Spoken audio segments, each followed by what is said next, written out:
Everyone watching, we welcome you back to the Highroad of Maluviette, a high fantasy 5e campaign. This stands at as the first of 4 20-level campaigns that I am hoping that everyone will want to play and that we will eventually get through. They're all part of one overarching story known as the Forgotten Deity. Our adventurers consist of retired heroes, folk with something to prove, and they are traveling an 1,800-mile stretch of mountain road that used to serve as a trade route between 2 countries. Their goal is to clear it out, but there are problems along the way, of course, including these purple crystals known as Torment Fragments that mutate both the mind and the body. And they have to contend with the fact that they are isekai'd into the heroes' bodies, so the heroes and themselves are sharing in world one body. So, does anyone want to try to recap last week? Hello? Did I lose everybody? Nope. Marco. Hello. Yeah. All right. Well, last week was a whole lot of fun. You guys were working on leaving the underwater castle with the sahuagin. You had made your deal with them, kind of giving them a reason to believe that you were going to stick to it and actually get envoys sent. Climbed out of the lake. The telepathy you had ended as you did so. You got the troll to chill the fuck out, basically, going back to their little camp, trolls, plural, and continued your way down the high road until you came across a tunnel. As you were entering the tunnel, you noticed that there were rocks enchanted with the light spell, essentially. You did a little playing with the Torment Fragments, seeing them get so bright when they came near the Torment Fragments that it was equivalent to the daylight spell.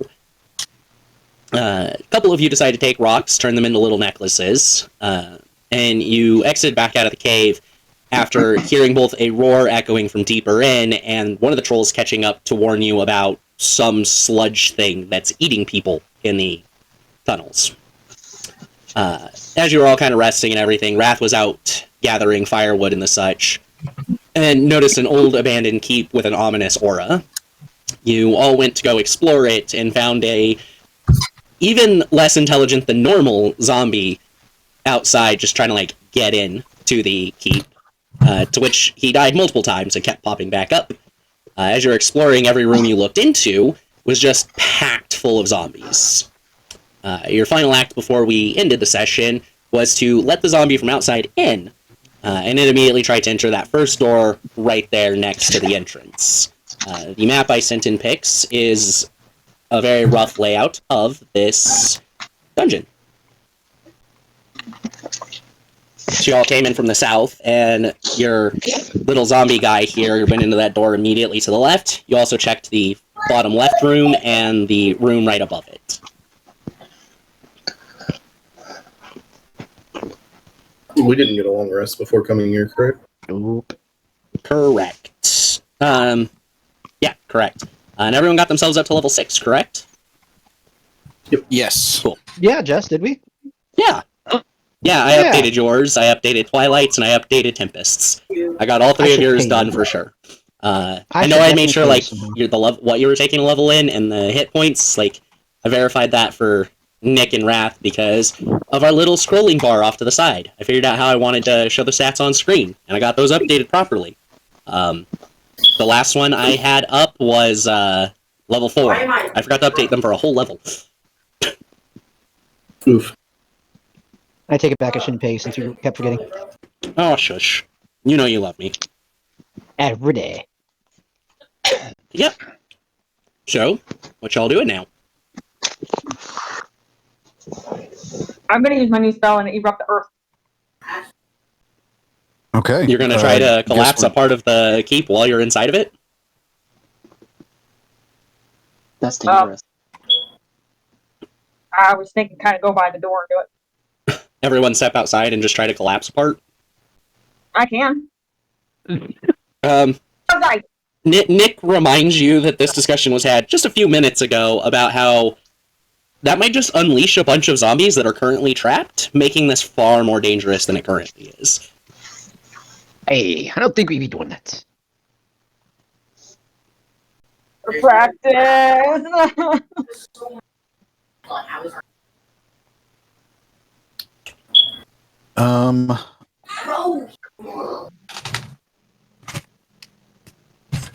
Because if I remember right, I think I saw like some kind of spirit moving towards the center. Spectral white figure on the left side there near that middle room. It went in just below that door, like the space with the wall. You saw it kind of go through it.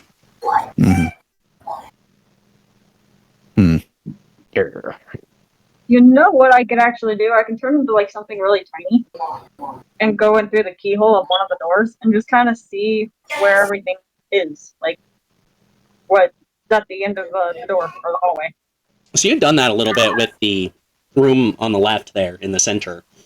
And when you went in, you just saw zombies upon zombies. You could tell there were things like furniture and such in there, but it was really hard to see any of it just because of how thick the cluster of zombies was.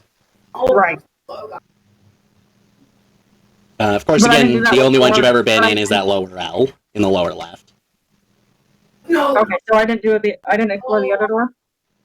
You've explored none of the other doors, no. Well, technically the lower two you did by literally opening the door.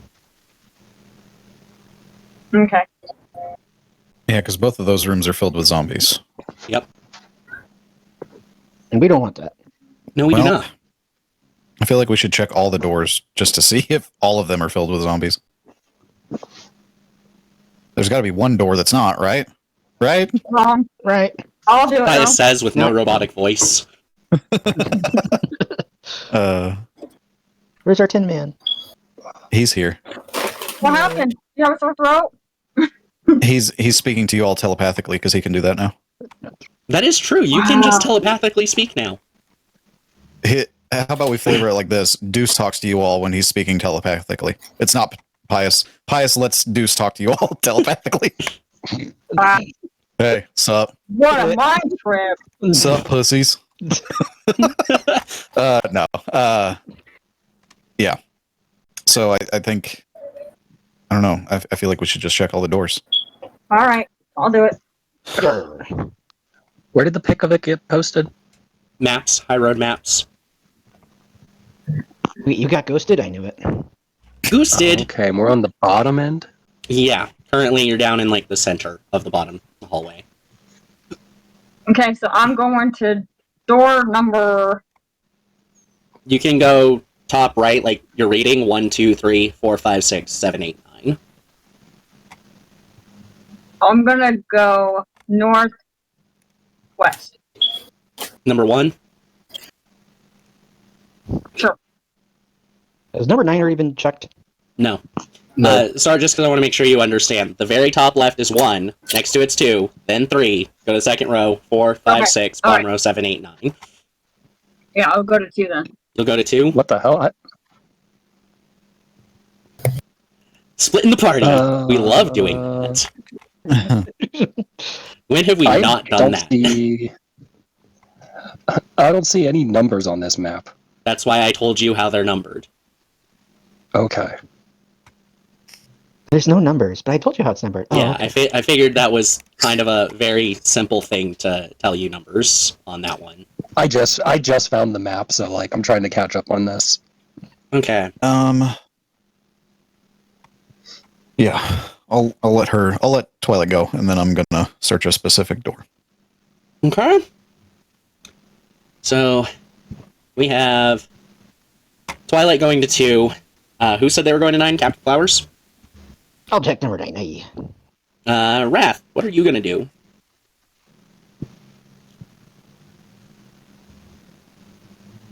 Hello? Sorry. I'm gonna hang out near the entrance and keep an eye on Flowers while he checks 9. Okay. Tempest? I'll check the room above the one Captain's checking. So you're going to go check 6. Twilight up to 2. Yeah. And Pius, you said you're checking a specific room. Which one? 3. 3. So we're covering basically all the rooms that weren't checked already. Yeah. Sure. Perfect. Sweet. So, So Twilight and Pius, too, you can see each other up there in the top as you're going to open the doors. Twilight, you push the door open to number 2 there. And in the room, you see like 5 or 6, not too many, corpses. They don't seem to be animated or anything. They're just laying still on the ground. One of them on a couch. 2 two of them just on top of each other, randomly in a corner. You also notice, if I open my notes to take a look, there is one of the dresser drawers in this room is like hanging open and slightly down, and you can tell that there's something in there that's not clothing. Like in there.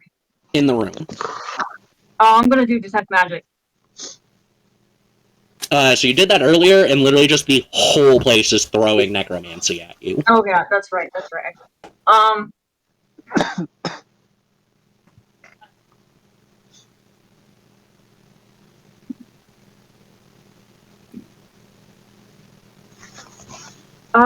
How many did you say there's in here?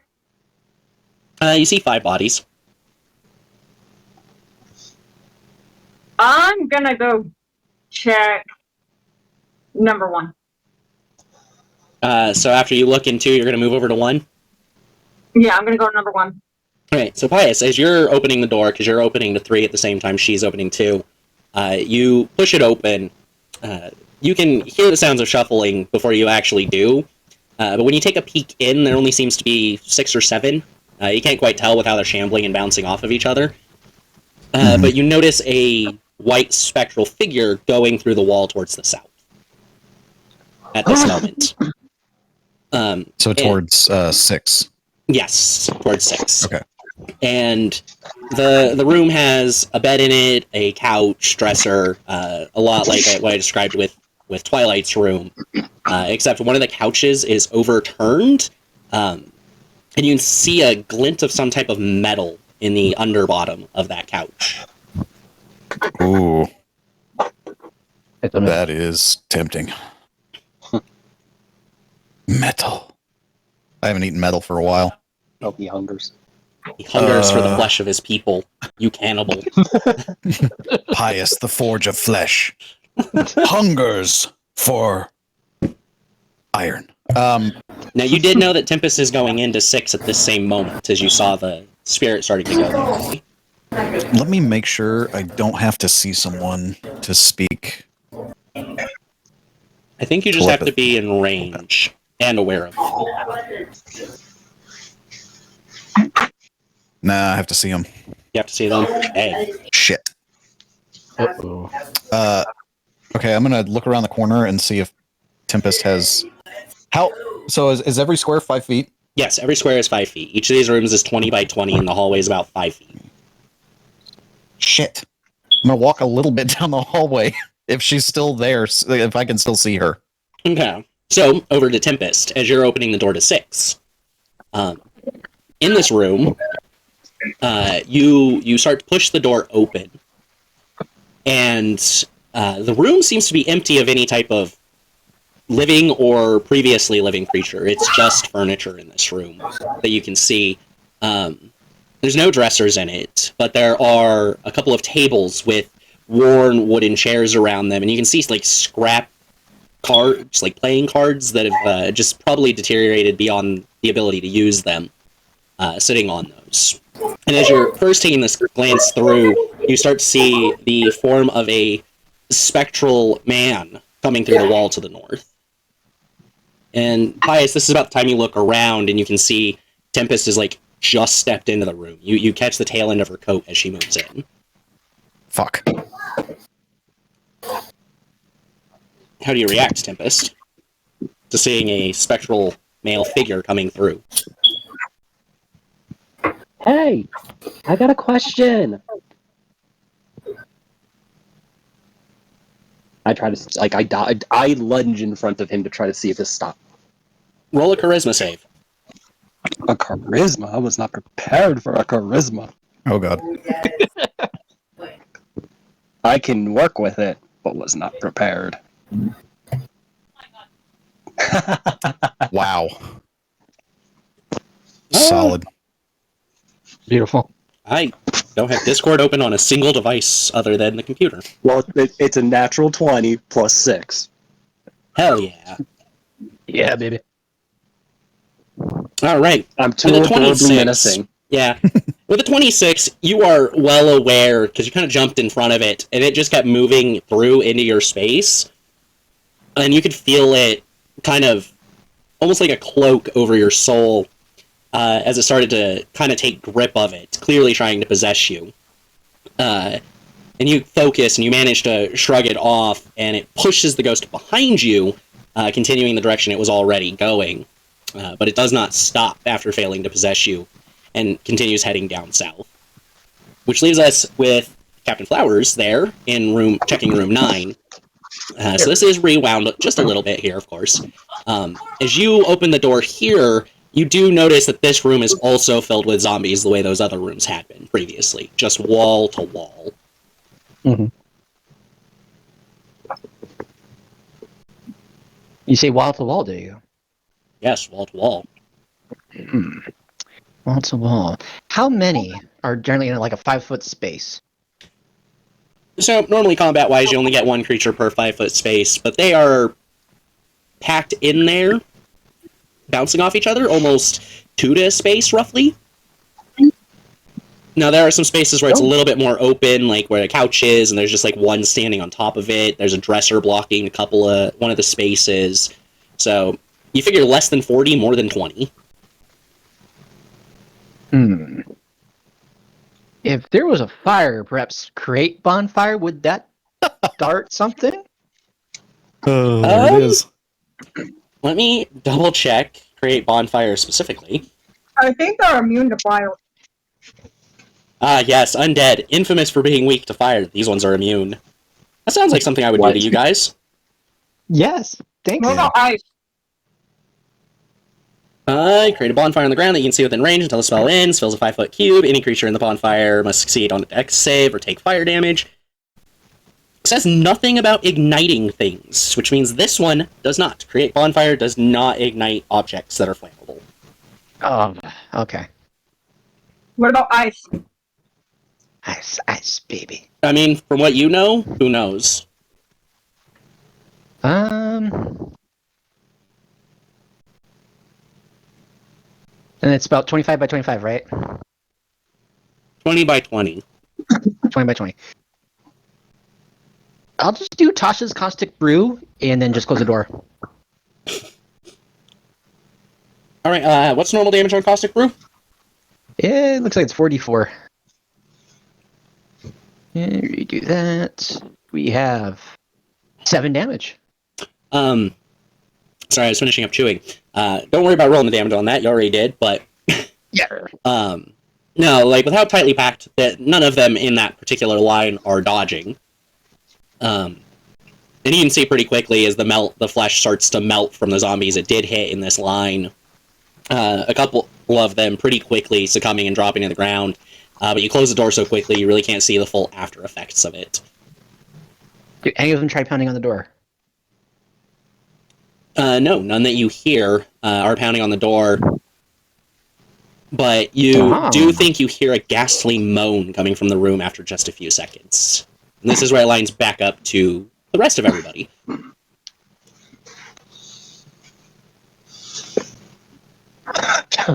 Oh, boy. So I'm standing next to Pius, right? No, you technically were walking over to room 1 as you left off. Mm-hmm. Pius is over on the opposite corner of the top. Over at the corner of room 3. Looking down the hallway on the right side. And Tempest, you're standing in the middle of room 6 currently. I'm gonna quickly dart to the hallway and start making my way down to the room Captain's checking out. Pius, you see her bolt out at full sprint, which for her is hella fast. Okay, then I'm gonna do the same, and I'm gonna bolt after her to make sure she's okay, because I don't know what the fuck is going on. Twilight, you would notice that Pius went from, just walking and being there to and just metal on stone.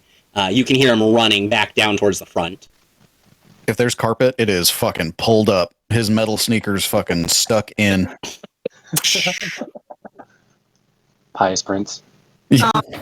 After seeing Flowers And I peek see in the Let's start with Twilight real quick. And I see this. You can hear it. You can hear him running down. Like, there's no quiet. He is slamming his metal feet onto stone. Yeah, I'm bolting after them. I don't want to be on the top floor, let alone. I know shit happens to me. So you know that the quickest and best route would be to head down the west side hallway. But you're going to get down there just like right after Pius. I'm going to turn into a kangaroo and I'm going to jump. I don't think Kangaroo have a stat block, but I think they might be slightly faster than you. Jumping doesn't really help considering this is a flat floor. Oh, okay. It's Well, one floor, I'll not go multiple floors. Yeah, so then. you get down there about the same time, just a couple seconds after Pius is finished running the corner. Tempest, you whoosh right up, and you see Captain Flowers. As you're kind of hearing the echo of the door having been slammed. It took a few seconds to get through it. And Rath, what are you doing as you're seeing Captain Flowers backing out and slamming this door? Yeah, so seeing Flowers peek in, cast a spell that I'm not familiar with, and then slam the door. Did you see something in there you didn't like? Sure, just more of these zombies. Also cast me a bit of acid. This kind of just clear me away. Okay. How many were there? Yeah, it's wall-to-wall packed.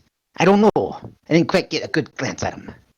And he'll start walking towards Flowers probably around the same time the other two are coming around. Alright. So, Twilight, you come around the corner and you see everyone's over there on the right side. You're on the lower left there. But you keep running and you catch up, and now you're all grouped together again. Nick's standing there kind of deep in thought at the moment. Deep in thought, I wanted to try to kick the door open. Tempest says she wants to kick that door in. Are you sure that's a good idea? The thing, the thing, I don't know what it was. The soul-stealing thingy, I don't know. My body was weird. It went into this room. I must get it. Wait, what do you mean, stealing thingy? Yarr. I don't know. It floats. It goes through things. Yes, ghosts, maybe. So you don't have a soul right now? Is that what you're saying? Is she I have a soul. No. How do you know it steals souls? He wants to trade the soul. That's all time that can be explained later. Did it- It's in there? Did it attempt possession on you? Possibly. So to interject real I quick, think- you notice as Tempest is kind of clearly getting a little frustrated, which is odd for her. She doesn't normally. You can see her hair seems to get a little dark. Her body hair and the such seems to get a little bit darker and thicker, and her ears are kind of pointing up a bit. Oh, I'm God. slowly backing away. Tempest, your thing is happening again. Thing? What? Your lycanthropy. It's But it's not a full moon. yes, but you are growing hair where you should not grow it. It's probably a side effect from waiting. This thing went in here, and if we wait, it'll keep moving. Well, what are we waiting for? Kick the door down. I wouldn't recommend it. While you're all kind of having this back and forth, like, Tempest with the slight distraction seems to have calmed slightly, and you notice that the hair and ears kind of stop what they were doing. Like, they're still at the point they were, but they don't progress further. And then the door opens. Sight at the range. After you, Tempest. Go on. I should throw you in there. I'm going in. Let me say this another way. You did not open the door. The door was open from the inside. Twilight, it's for you. No, it's yours. Go on. It opened just for you. I'm gonna walk forward, but sight first. Do we see anything in the doorway? Oh yes, a little shambling mound of a zombie. The fuck is that thing? Captain, put it on fire. Hey, don't be a jerk. It unloaded my stat for the zombie. Captain, bonfire. Yarr. I cast the flames. Guide me, heart. Bonfire. Oh, you know what? I just realized the most important thing that I needed pulled up is the one thing I didn't pull up, and that's the tracking sheet. What?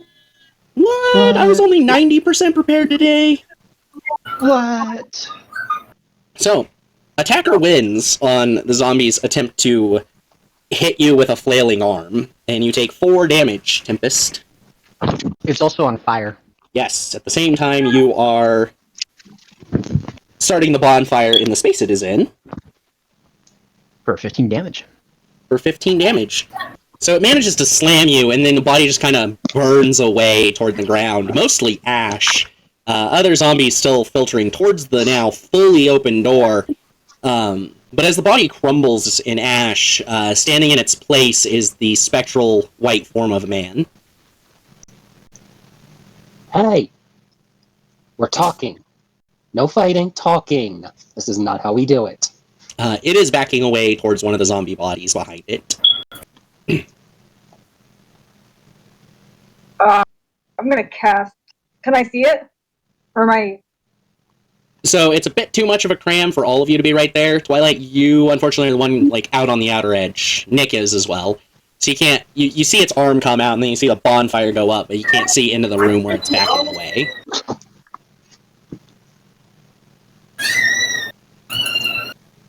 Anybody got the ability to seal it or restrain it? I mean, If it gets another one of those bodies, I can pull it towards us. that's a start. With as much conversation as happened here, it has finished backing up, and it does seem to possess the next zombie in the lineup here, as it starts to move forward and try to swing on Tempest again. And walks in the bonfire that's still there. Yes. With its 14, it fails. Bonfire goes off, it's not even trying to dodge, and the second body burns away, and it starts to back up again.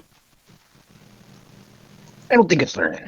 Maybe we just back up out of its reach and let it burn itself out. Haha. Does anybody know the language Undead? Can anyone speak Undead? I'm not sure that's a... Undead is not a language. Yeah, it's a bunch of guttural noises that.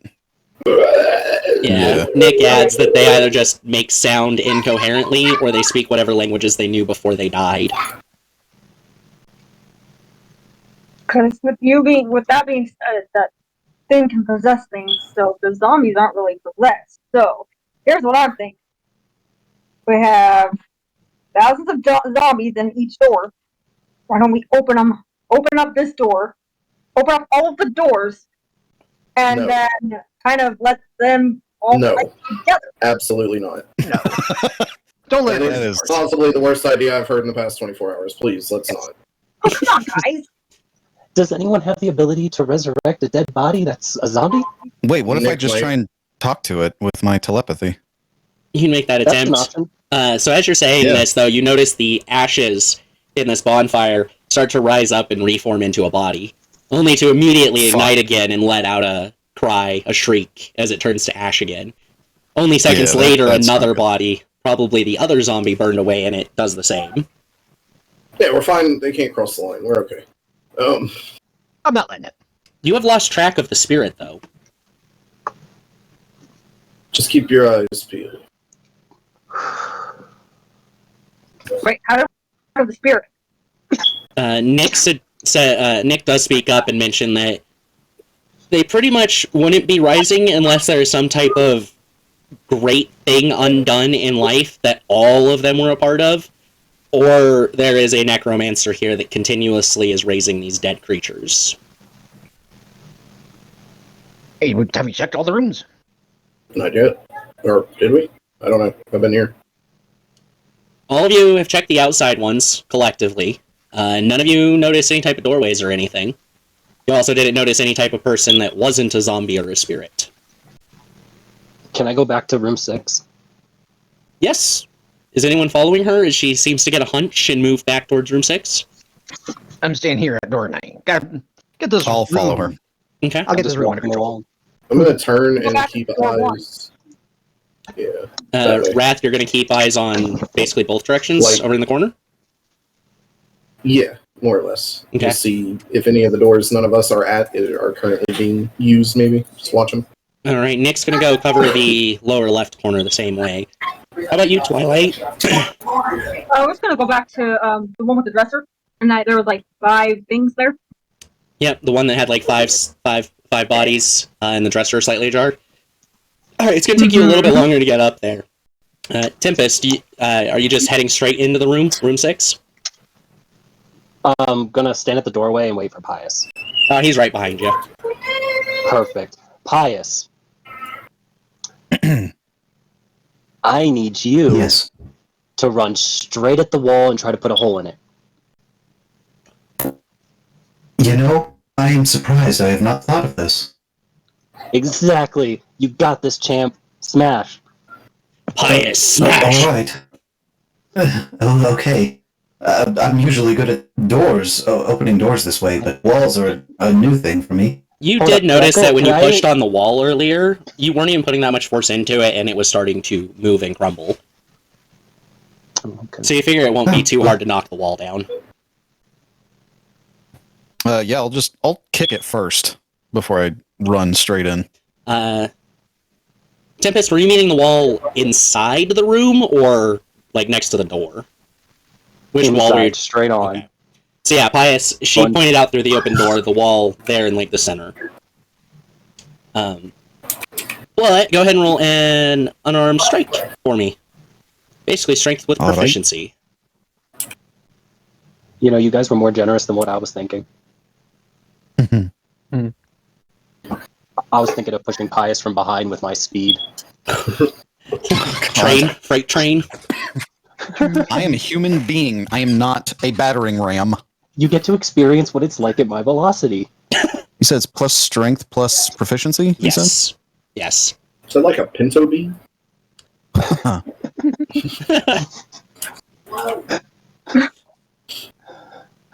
22. Oh yeah, you kick a big ol' hole in that wall. Ka-chow.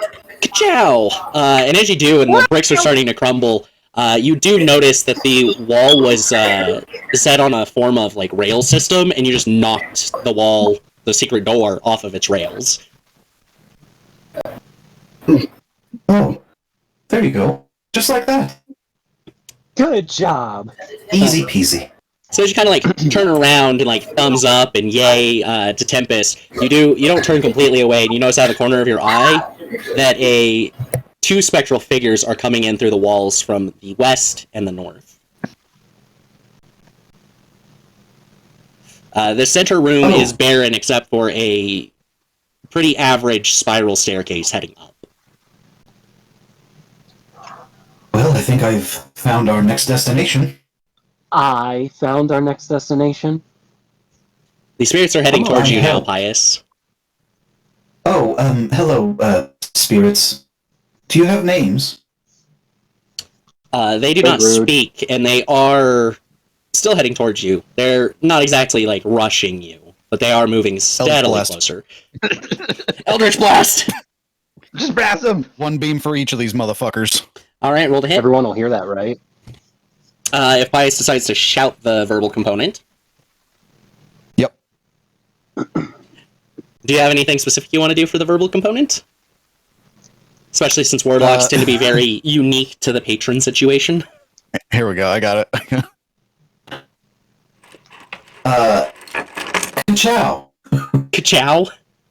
Yeah, that's it. Love it. Ka-chow. Was it really loud? Ka-chow. Yeah. It Bless echoes too. you. Yeah, even when there's no like echo. It echoes. Even Pius, if we're did you like finish out the in the roll? open. No, sorry. I forgot what my spell to hit was. So that's I'm gonna roll. I'm just gonna do 2d20 since I have two beams. Okay. So 21 and a 20. 21 and a 20. Both of them successfully hit. Go ahead and roll the damage. Let's go. B2. Oh, goodness gracious. Oof. An 8 and a 1. So one of them seems to, for the one that you hit harder, as the beam goes like through its body and out the other end, you do notice that like its form seems to shake and almost blur as it does so, and it makes impact with the wall on the other side to the west, blasting down that secret door as well. The other one, it doesn't seem to do a whole heck of a lot to. It does kind of blur a little bit, but not nearly as much as the other. And that wall, you just kind of knock like a couple of the stones out of it. But you can see the railing, and you realize that all four sides of this room were secret doors.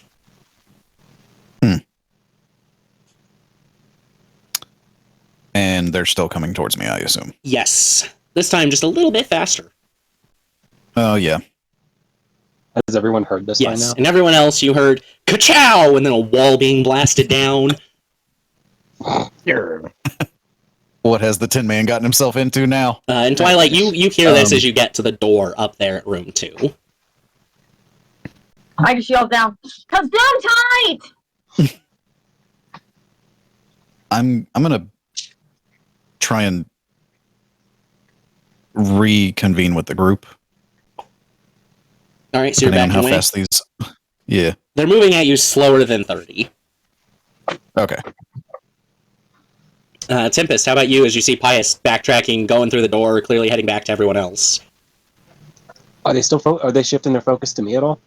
They're heading the exact same line, which is towards you in the door of room 6. I want to step to the side first to see what direction they go. Okay? So you're stepping, like, out of the doorway line of sight? Yeah. Okay. And Twilight, you heard all that. Are you still going to go into room 2? Sorry. All good. Are you still going to head My into room 2, cat though? hole.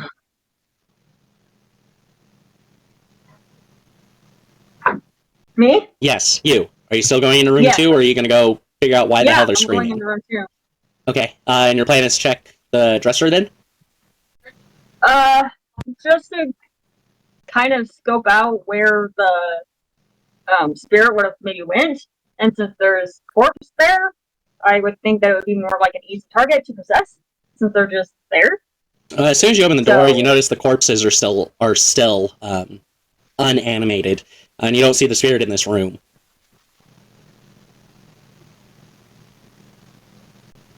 I'm gonna freeze the dresser. Freeze the dresser. Yeah, like do frostbite on it. Okay. It is a dresser. It automatically fails. Yeah, it was already kind of worn and broken, and as the ice forms on it and kind of gets into the cracks and crevices, it just splinters the dresser, and it collapses in frozen shards of wood. Oh, thank God. Back down at the rest of the group, Pius is heading back towards you right after you heard ka-chow and a wall collapsing.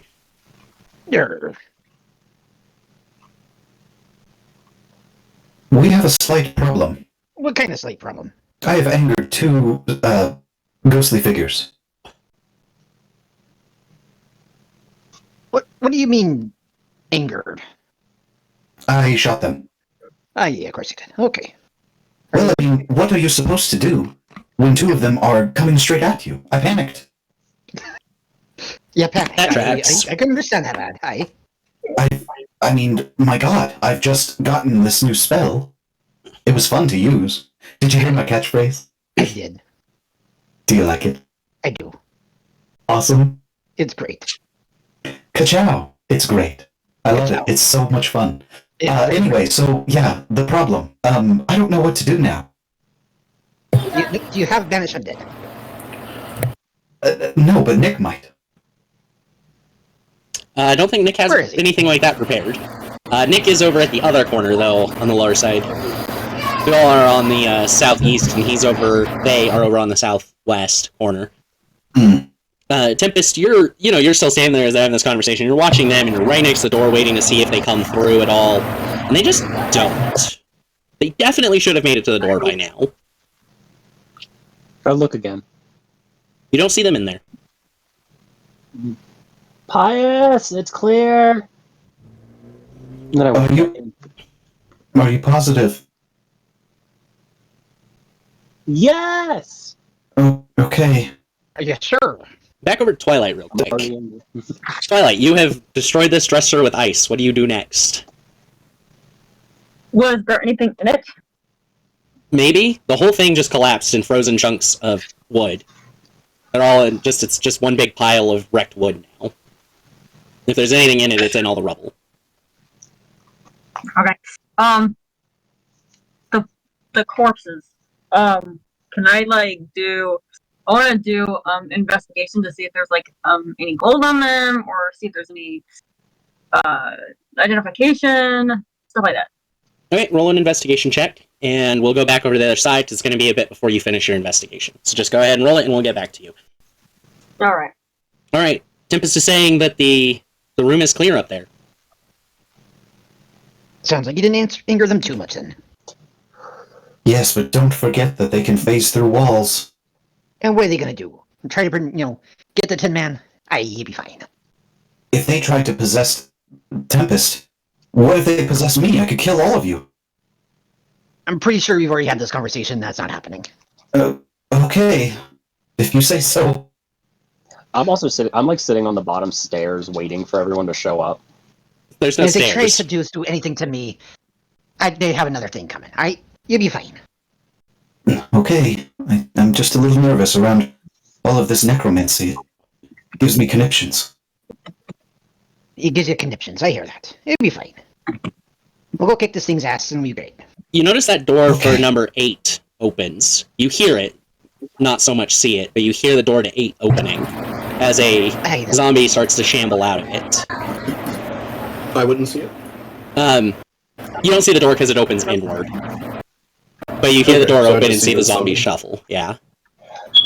Okay. So since I've had bonfire going on, is there any more zombies still left in number 9, or is there still some left in number 9? So the ones that were in the room seem to have stopped shambling around. They're just standing in place, other than the 2 that were in the bonfire and keep respawning and then dying again. They keep respawning. Great. Okay. You have been able to time out a pattern, though. It seems to take approximately 18 seconds for them to stand back up. Mechagodzilla's not with me. Okay. Do I have anything that I can use or no? Do not. What about inventory? How about everyone else as you see the zombies shuffling out of room 8 in like a single file line suddenly? Can I clarify something? Or ask you something? Yes. Originally with my statement, I might have misheard when the middle room was opened. I thought I heard spiral in the middle. Oh, you're waiting at that staircase in the center room? Yeah. Okay, so you move. It was more that it was skipped that you were going in. That was the bigger I issue thought that there. was heard. No, I didn't catch that. Gotcha. So, well, when you're looking through 6, it looks clear. As you start to move through into the middle room there, room 5, you notice that the zombies from 3 are shuffling into that center room now. God damn it. They're not right on me right away though, of course. No, right? you notice this as soon as you get up to the hole blown in the wall. Do I have enough time to take a shot at the southern wall of 8? Yeah, you can go ahead and turn the corner and take a shot at it. Go ahead and roll to hit. Okay. No, that one was a +7, yeah. Plus 8. H? Yeah, because you have a 5 dex and a 3 proficiency. Gotcha. 19. 19? Okay. Yeah, you take the shot, and you catch the wall well enough that you do crumble a part of it, but not the whole thing, just because the bullets are rather small. That does cause the zombies to kind of turn towards you instead of mindlessly shambling. They're moving towards you now. Okay. Twilight. You use a point of lucky, it looks like. So you got a 19 on this investigation.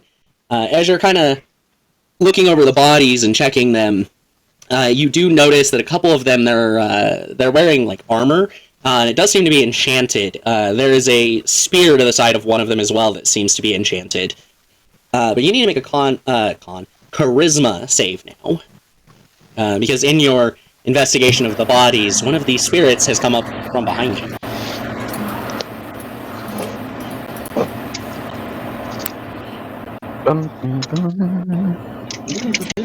I'm making a what? A con save? Charisma.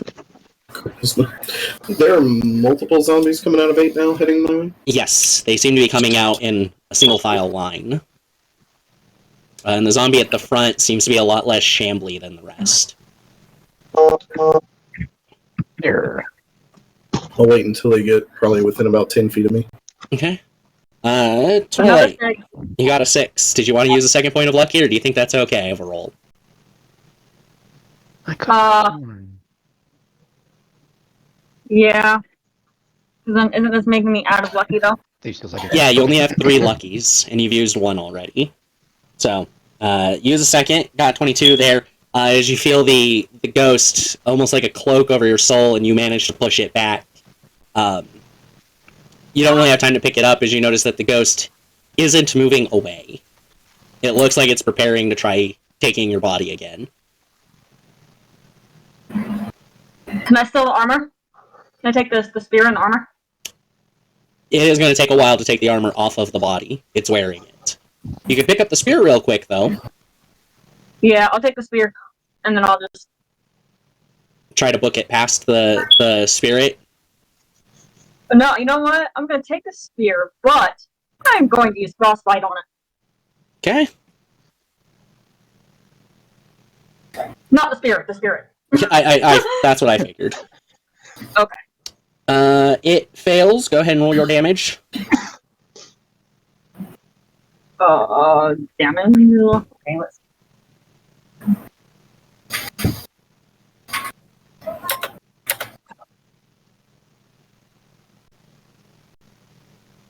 What are you casting? Frostbite. Oh, frostbite.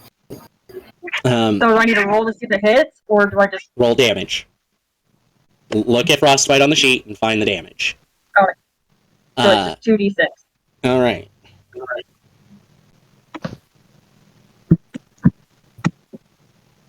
So Rath, you're waiting until the zombies get closer. How about you, Pius? Tempest has said that it's open, and you see her kind of move into that room, into 6. Rath is preparing for when this line of zombies gets to you. And Nick is on the other corner, seemingly preparing a spell. Fuck. Okay, for my Thieves Tools. How long would it take me to lock a door? Probably about 12 seconds. Okay. Have the zombies burned up yet in room number 9? Most of the zombies are still just standing there. It's the same 2 keep standing up and reburning. Right, the same 2. Have they already burned yet, or are they going to? They're currently ash.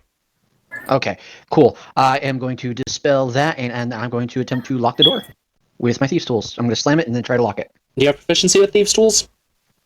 I do. I have sleight of hand. Cool. So something I realized it's about rules with toolkits.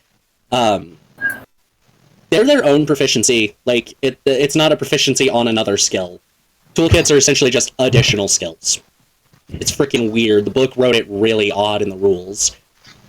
So if you're proficient with it, it's just the ability modifier plus the proficiency for it, which would be dexterity. So you're making a dexterity check with proficiency. Okay. That would be 21. 21. Okay. You'll get it done. It just takes about 12 seconds. Awesome. Um, Keep him occupied. keep them occupied. And Pius, how about you? I don't think I caught if you said that you were doing anything specific at this moment. I don't know what to do, honestly. I'm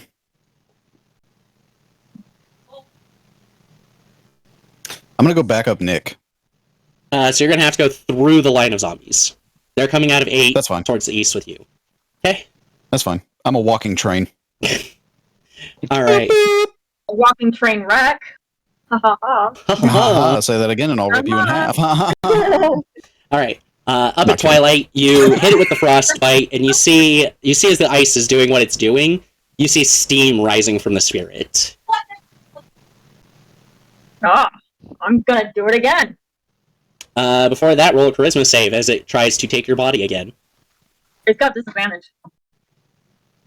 I don't think frostbite gives disadvantage on saving throws. What is this? Is disadvantage. I think it says disadvantage on attack rolls. Let me double check that, since I have it typed into your character sheet. Please do. I do not want to get possessed. What I asked to Also, it's not rolling anyways. You are rolling a charisma save, not it. Right. So it's okay. Yeah, it has disadvantage on the next attack roll it makes.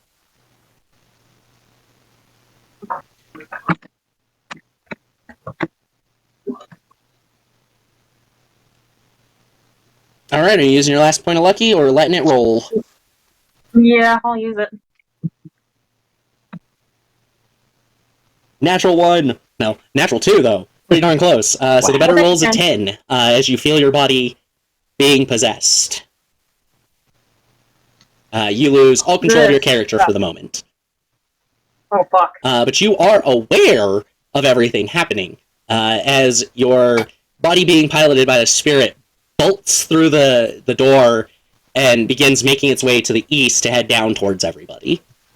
Wait, can Sarge interfere and say that's not yours to take? Once you get another opportunity to save, yes. But at the moment, no. Bum, bum, bum. And Rath, you're still kind of down there in that lower corner as Twilight whips it around, coming down south, and mentions that there is kind of shouting that she found the necromancer.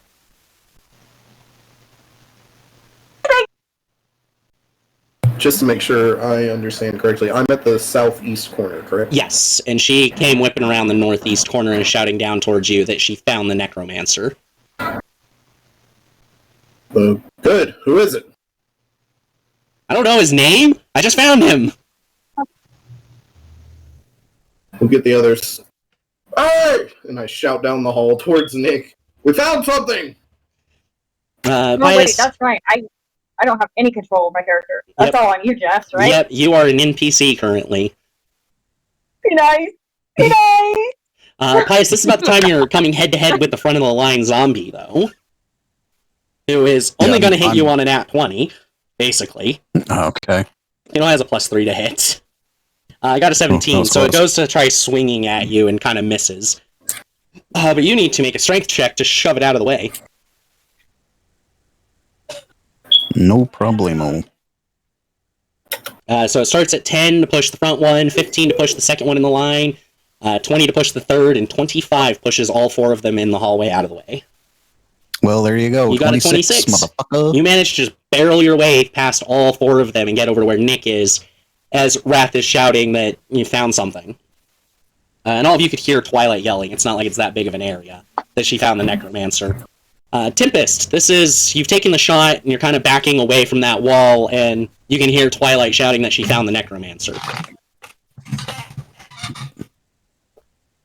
Okay. I'll go to the doorway. Like, she ran past already saying that? No, she's... Let's see. Based on that, 5, 10, 15, 20, 25, 30, 35, 40, 45, 50, 55, 60. She's still a little bit north of that doorway, but she is in the hallway. Okay. I will pop out into the hallway then. Okay, or are you Okay, going... sir. You're just going to pop into the hallway and look up at her? Well, I guess if I get some distance, I'll start making my way back to the party instead. Nah, I'll pop out and I'll face her. Just pop out and face her. Okay. So, Rath, you are attempting to lead the charge about something found. What do you do?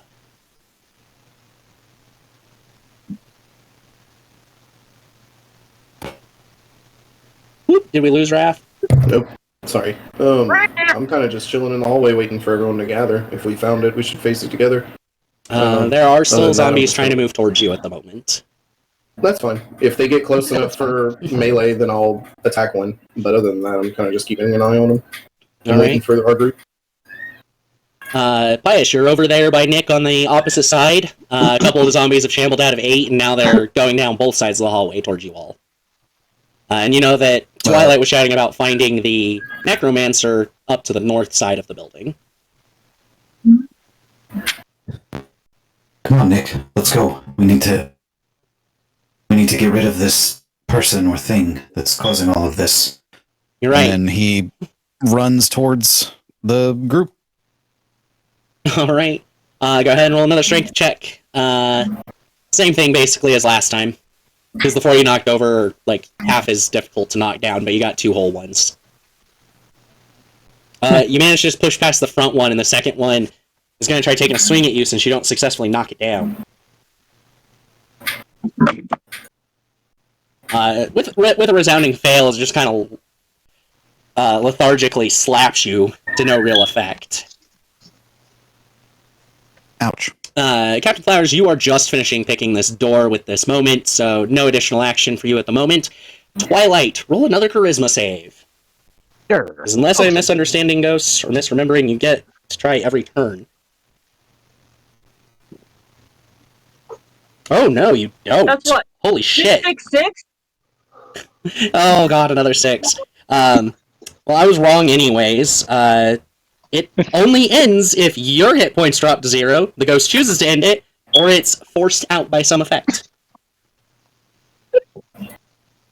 So Tempest, Twilight is continuing to run towards you at the moment, and kind of slows down.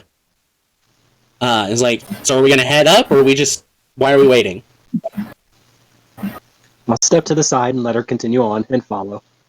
So she does kind of just like shout that towards everybody, since she doesn't actively see anybody heading up north towards where she was. Just shouts out like, so what's going on? Why are we waiting? Guys, are we coming? Are we Yeah. going? Are we coming? I start walking that way. All right. So Tempest, when you turn around, you might be hit. Might. Might. She got advantage because you have no idea she's a ghost. Double 14s. Don't I have like some special ability I can't be snuck up on or some shit like that? I don't think so. Alert means it means you can't be surprised. Yeah, you can, like, things can still get the drop on you on the sense that, like, you don't know they're attacking. It's like they can still get advantage from situations, you just can't be surprised. Which is mostly an initiative-based thing. Okay, so did the 14s hit? I am trying to get over to her combat actions to verify exactly what the plus is. Plus 12! Yeah, 26 is gonna hit you. It's fucked up. Not 1d20. I've always wanted to do that. You always wanted to hit Tempest. You There's take gonna be some 11 narration. damage, Tempest. As Okay. while your back is turned, she pulls out her moonsickle and slashes you across the back with it. And Rath, you're starting to head up that way and looking, and you see this happen. How far from them am I? You are about, what is that? 5, 10, 15, 20, 25, about like 20 feet away. I'll immediately cast Witch Bolt on Twilight. Roll to hit then. You guys are gonna kill me. You're the one that separated from 21. the party. 21 hits her AC.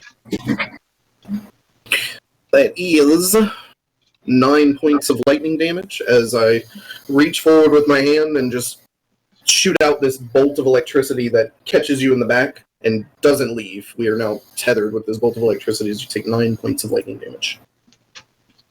Wait. Does Pius have that resurrection? Revivify, yes. Yes. Yeah. Okay. Which, thank by the God. way, everyone, Yeah. Twilight took Revivify this level 2. But there's an issue with that. I don't have What? any spell slots. God damn it. Don't kill her, just knock her unconscious. You could do that, right? No promises. And holding my hand out with that bolt of electricity arcing between us, Rath shouts, "What are you doing?" You said she cut through my back. She just slashes your back. She does manage to cut your clothes and your skin a bit, but nothing like super deep. I'm taking the cloak personal. You're taking the cloak personally. Actually, I should roll a quick percent here. High or low, Tempest? It's a 5% chance. High or High. low? Hi. 64. Cleanly not. She does not manage to catch your necklace as she slashes you.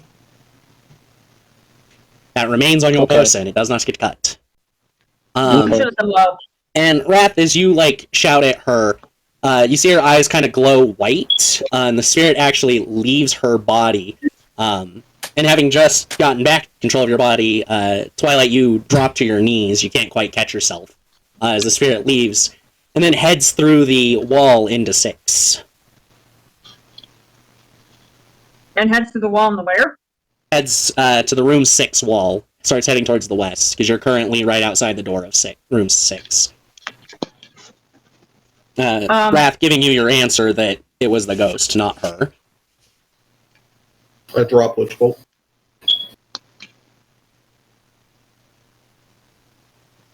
So who did I hurt really badly? You hit Tempest.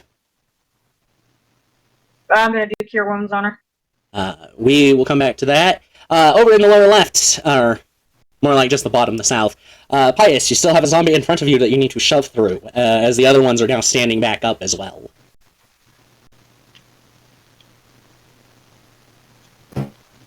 I'm gonna fucking punch I'm gonna punch his head. Punch its head. Hit bounce. Nick, There it what is. cantrips do you have? Do you have any that hit multiple targets? Me?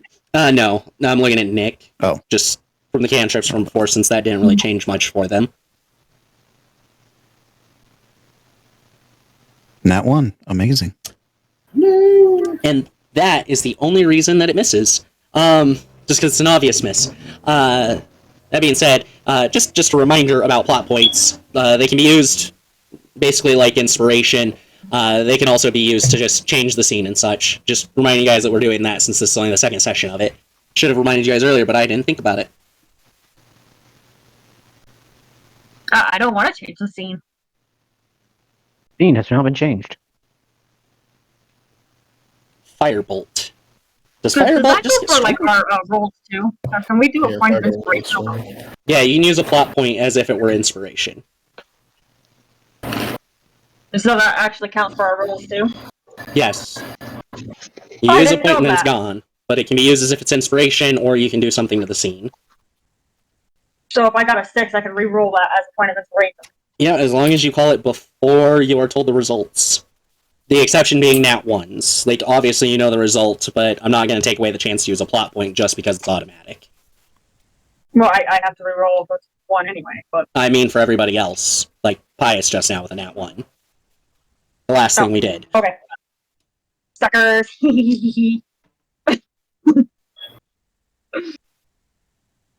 Firebolt. Yep, just increases damage, not number of rays. But Nick is going to attempt. Yes, he's going to attempt to going to attempt to shoot a zombie with the firebolt. The zombie. You know, even with the natural 7 though, has a high enough bonus to go over the zombies whopping like 8 AC. So yeah, as you miss, but a firebolt streaks past your head and slams into the zombie, taking its head off as it drops. Sweet. But you have made no distance on a push, other than about 5 feet. So the zombies will move up, well, one of them will move up on you, and attempt to slap you. Nope. Just kind of lightly bounces off of you again. And the zombies are shambling closer to Captain Flowers and Rath, over there in the lower right corner. They are getting fairly close at this point. Captain Flowers, there's just about 5 feet between you and them.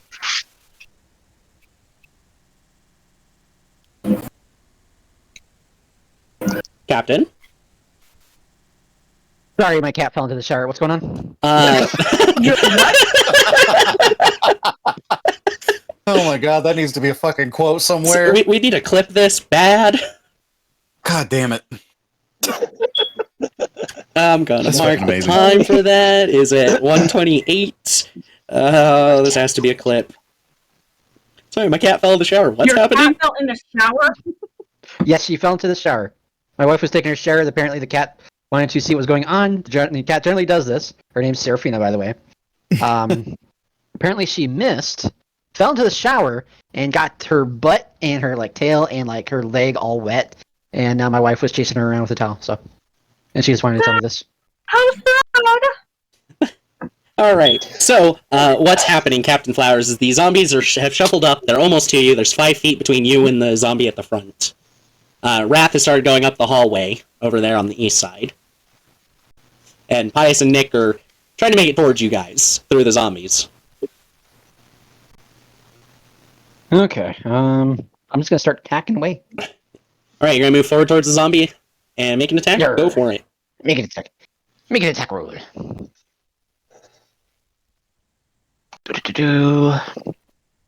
25.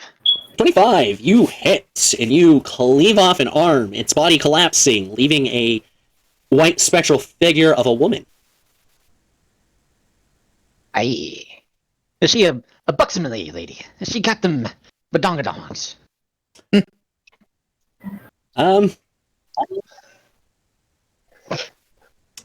gonna roll a d20 for appearance score. She's got an appearance of 4. The pure horror, abject horror of looking at someone with half their skin peeled away, chunks of muscle missing, and a hole in their head distracts you too much to notice the bosom. Aye. Sorry, you ain't that pretty for me. And I'm just gonna take my other axe and aim for the head. Aim for the spirit's head. Okay. Aim for the spirit's head. Disadvantage on the named attack. Whatever. 4. 4 plus, you have like plus 11 or something like that, right? Oh, I think it's 12. 4 plus 12, so 16. 16 hits. Yer. So go ahead and roll the damage. That is going to be 5. Right. As you do so, you notice its body kind of haze and blur, shaking, and it lets out an audible shriek as it does so, ear-piercing. No damage or effect, but...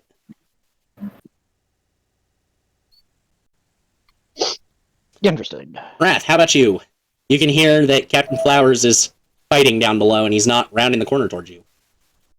You think I can run away from a fight? You be wrong. I'm not overly concerned with the zombies. I'll just keep going towards Tempest. Okay. Tempest, Twilight, Rath are all together. Where are you as a group going?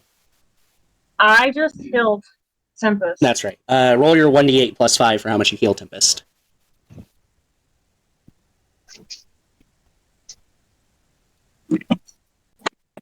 Oh, wait, I'm not infected.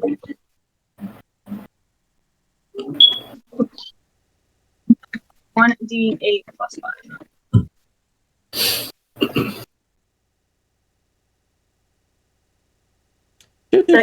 6. Alright, Tempest, you heal 6. And you use a first level spell slot there, Twilight. Okay. What's going on here? Did you actually find this necromancer? No. I don't know. Need to do something. They're moving about. They're getting out of all the doors. Has anyone found anything? I found a dresser. What about the You center are of still the- holding a spear. Oh, yeah. Yeah, you're and still I found holding the this. spear. And Tempest, you mentioned there's a staircase heading upstairs as well, pointing through the door since you're right there. We should all probably get up that staircase then, yeah? I'll go first. Yeah, you all are talking loud enough. It's not like you guys are exactly hidden. Sorry. Captain, come on! Yer. I'll be on my way. Just give me 1 moment. Pius, Twilight's the last of the group. Pius, you want to bum rush through to get to them still? Yes. You have advantage as little old Nick is pushing you from behind, trying to give you that extra momentum. And apologizing for using you like a battering ram at the same time. Would it be a strength check? Yes, with advantage.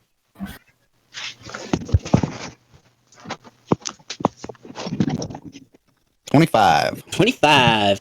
Alright, so you only had to knock through 4 of them, so you do that readily. As you get over to where Captain Flowers is.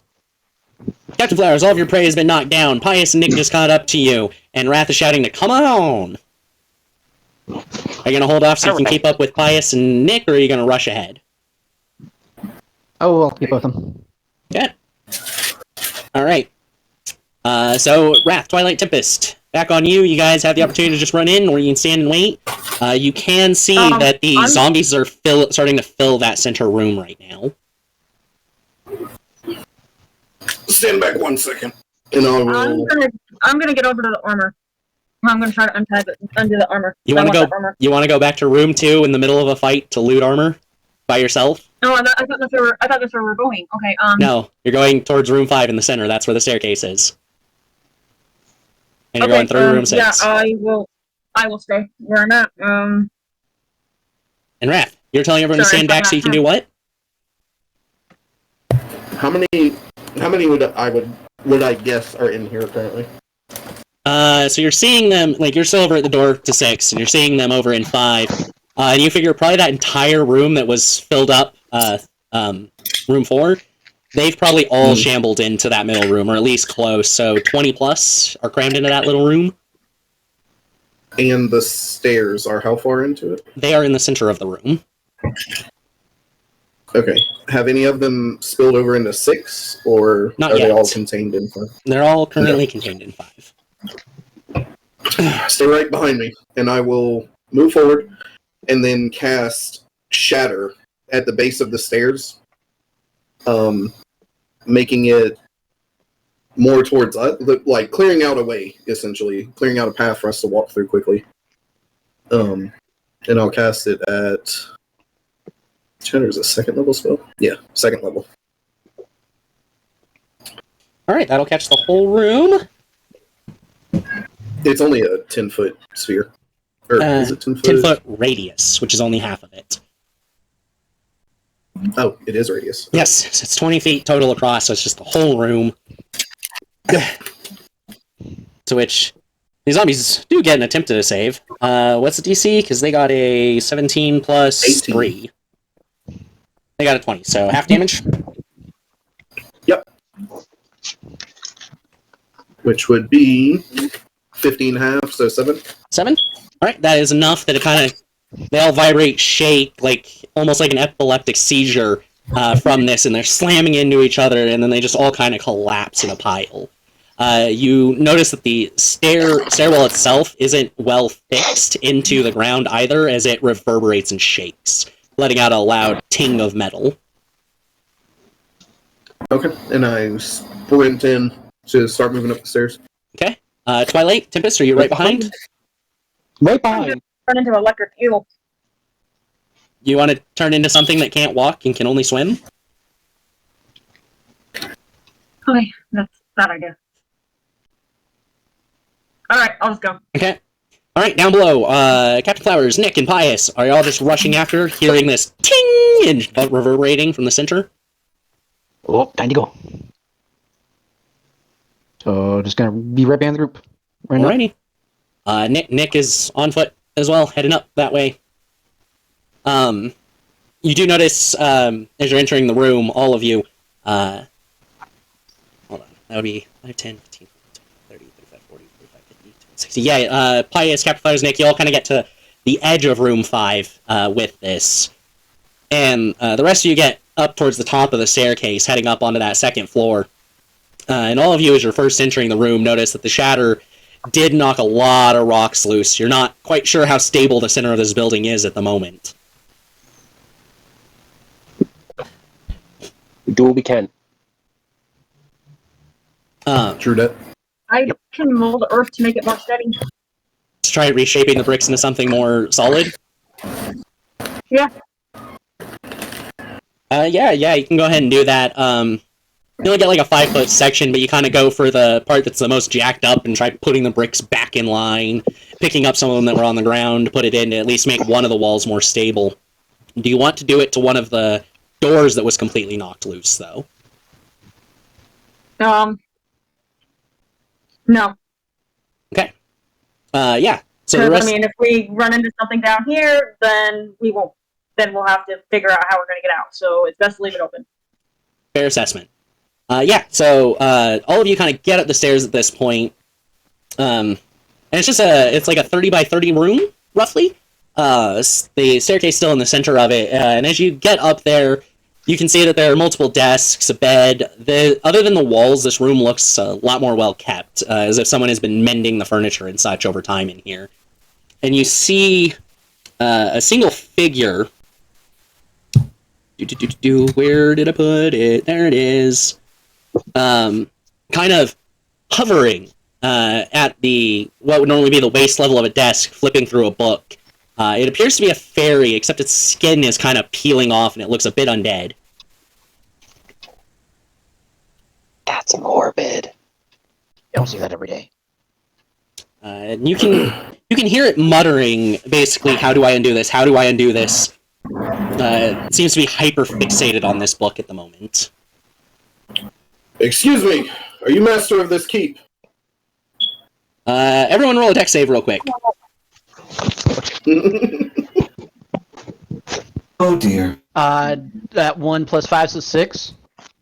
Net 2 plus 5, so 7? God damn it. Tempest got a 24, though. But wait, I had I don't know if they stack. The plot points. Yes. I had an inspiration before, so did I have 2 plot points? Because I used one last session. In Rollgate, I added 1. So everyone had 1 plot point with the transition. If you had an inspiration, that meant you had 2. Rath, you gained a plot point at the end, so you are currently at 2 plot points. Oh, I'm still at 2. Okay. Yes. I'm going to use a plot point then to reroll. All right. And my entire computer just bugged out. Holy shit. Oh no! Twilight got a 20. Tempest got a 24. Pius, you got an 8. I'm not very dexterous. I got a 17. You got a 17. Captain Flowers, you got a what? 1. Oh, that's right. That's right. Nick got a natural 20. Let's go. NPC. You guys are lucky. 3 1s, 2 2s, and a 3 on this fireball. Damn. I'm okay with that. What was your question there, Tempest? How does improved critical work exactly? Instead of critting on a 20, you crit on a 19 and a 20. Or a 20. Okay. So you critically hit on 9 rolls of... Yeah. Well, any attack roll. If you were casting a spell that had a spell attack roll, you would still get to crit on a 19. Okay. You don't have spells. So but, how much damage was it? It dealt 20 damage. The only one taking the full 20 is Pius. Pius and Captain Flowers. Everyone else passed. Oh, Let me update that on the tracker real quick. Quite rude. So the thing is like you call out to it, and it doesn't necessarily look like it was trying to be like super mean or aggressive or anything. It jumps in fear and kind of reflexively turns around and just shit and launches a fireball out at all of you, as if it wasn't aware you were even there prior to this. Hey, watch it. Quick question for the DM. Yes. Has it been over an hour since we traversed into here? No, it hasn't. It's been roughly 30 minutes. So you still have your 10 hit points. Okay. So Rath just, instead of trying to avoid it, just stands there more or less, and you see the magical aura around him just fade a little bit. That was quite uncalled for. Seriously. You scared the shit out of her, or it. Come back, you little fairy! So the fairy didn't go anywhere. It's just sitting there trembling with wide eyes, just like not knowing what to do right now. Oh, I'm gonna cast Frostbite on it. No. Nope. Twilight, stand down. Pius, leash, now. I grab her by the head and just pick her up. Oh, Twilight, you were still Huh? perfectly capable of casting Frostbite. That is your choice I whether turn you're her going to around follow so she through. can't see it. Huh? Bias turns you around so you can't see the fairy to cast Frostbite. I can He's trail still- a sheet metal right now. I He's have still no looking at the problem. fairy, but he just kind of like puts his arm behind himself and faces Twilight the other direction. Yeah. I'm Everyone's like, gonna take hey, that. hold on. And the sense that this fairy doesn't know what's going on and is freaking out, vibe checks pretty well with these zombies seeming completely uncoordinated with no direction. The ghosts seem to be the only real issue downstairs. You seem to be having some trouble with something. Does it have to do with the fact that there are about 100 dead bodies downstairs moving about? Yes, you're alive. I haven't seen anything alive in over 50 years. Where did you come from? Say again, little friend, how long has it been? 50 years, I think. Oh dear lord, he needs sunlight. I think sunlight killed her. I think sunlight is an understatement. Their skin is peeling. What is that book you have there? My master dabbled in some dark magics, and this is their spell book. Just breathe. We will not hurt you as long as you do not hurt us. I mean, I'm more scared of the ghosts. It's hard to hide from them, and they're very angry. Let our friend, Nick, look at the book, if you don't mind. We may be able to reverse this. But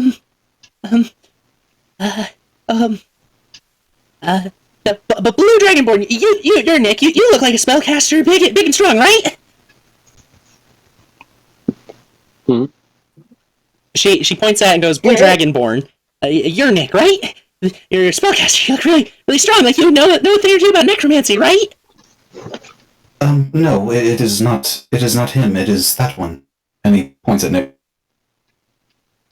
Okay. The fairy doesn't seem to know what to do, but is like, yeah, I'll let you look, but can't figure out if she should take the book to Nick or just move away from the book. And Nick just kind of approaches.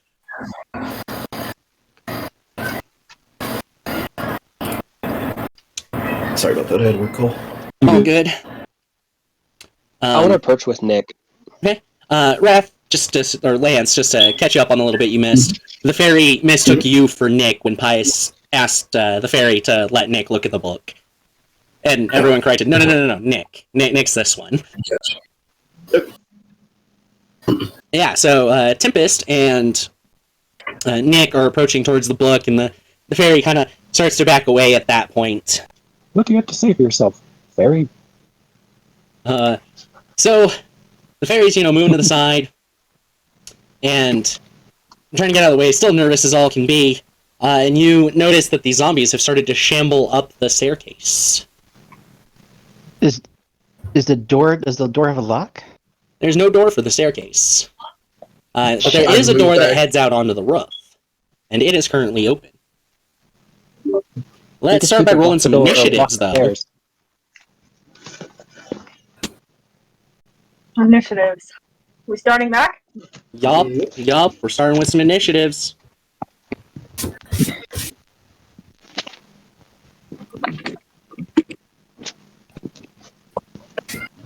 Initiatives. Roll them initiatives.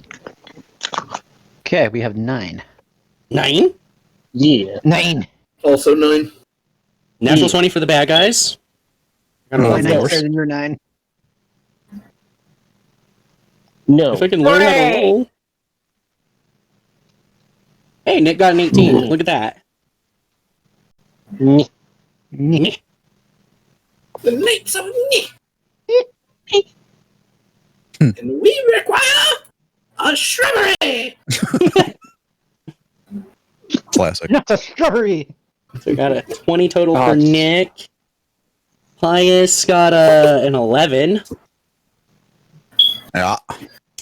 And then 17. 17 and 20 for 20 for Twilight. 17 for Tempest. How about Rath? 9. Oh, hey. Captain Flowers, what's your dex mod? Or your initiative bonus?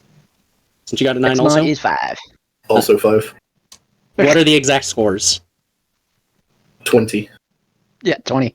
Alright, both of you roll another d20. Whoever has higher goes first. 2. Oh, I can't fail this. Come on. Natural 1, natural 1, natural 1! Well, baby! 12! Yeah. Ooh. Look at the Irish! That means Rath got an 8.5. And the baddies got their natural 20 to tie both Nick and Twilight. But they have the lowest of it, so they are third in that tie.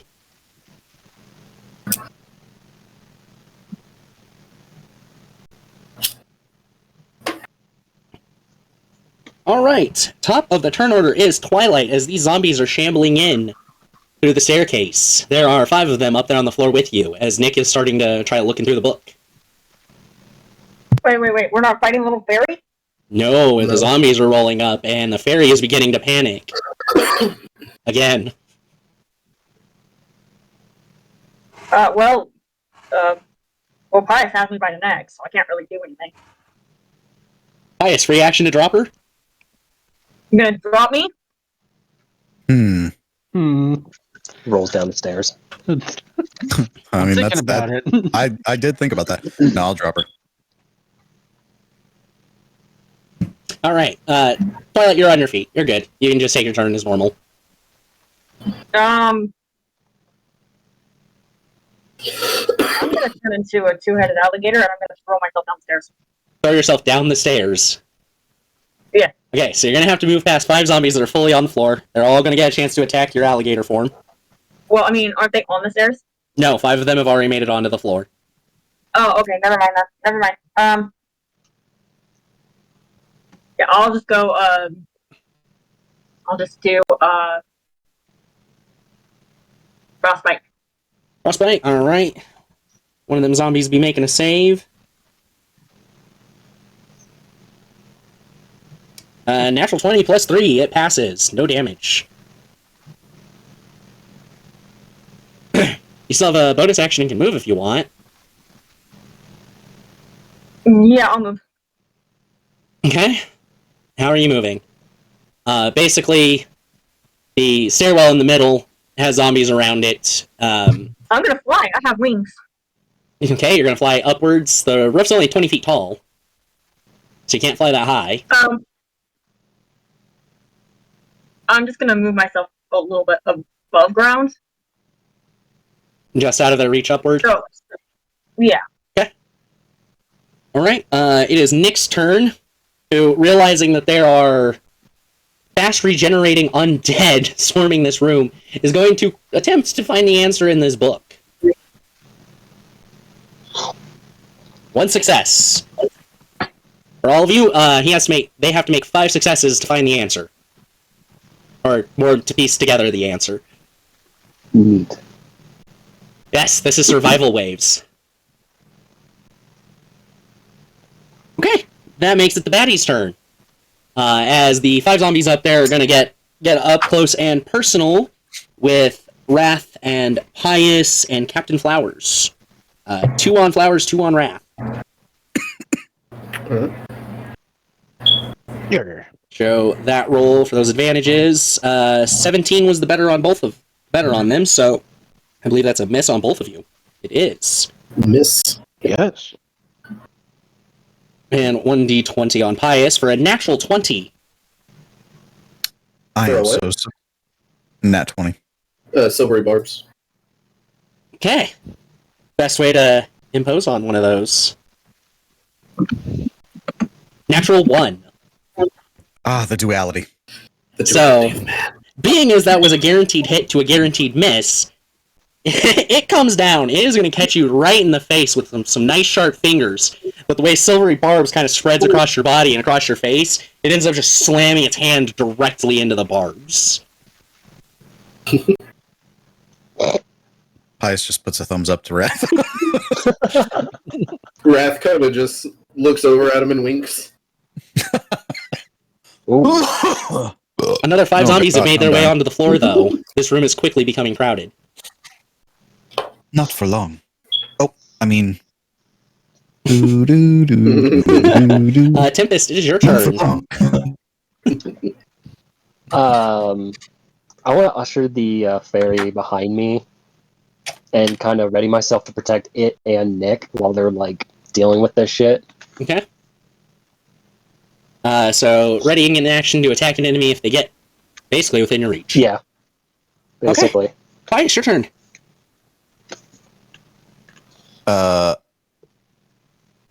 Is there any way I could swing at the zombies in front of me and hit multiple ones, or would I just hit one? Actually, you're using a greatsword, aren't you? Mm-hmm. Yeah, you can take a disadvantage attack. Actually, you got one on either side. So yeah, spinning attack, disadvantage on the to hit.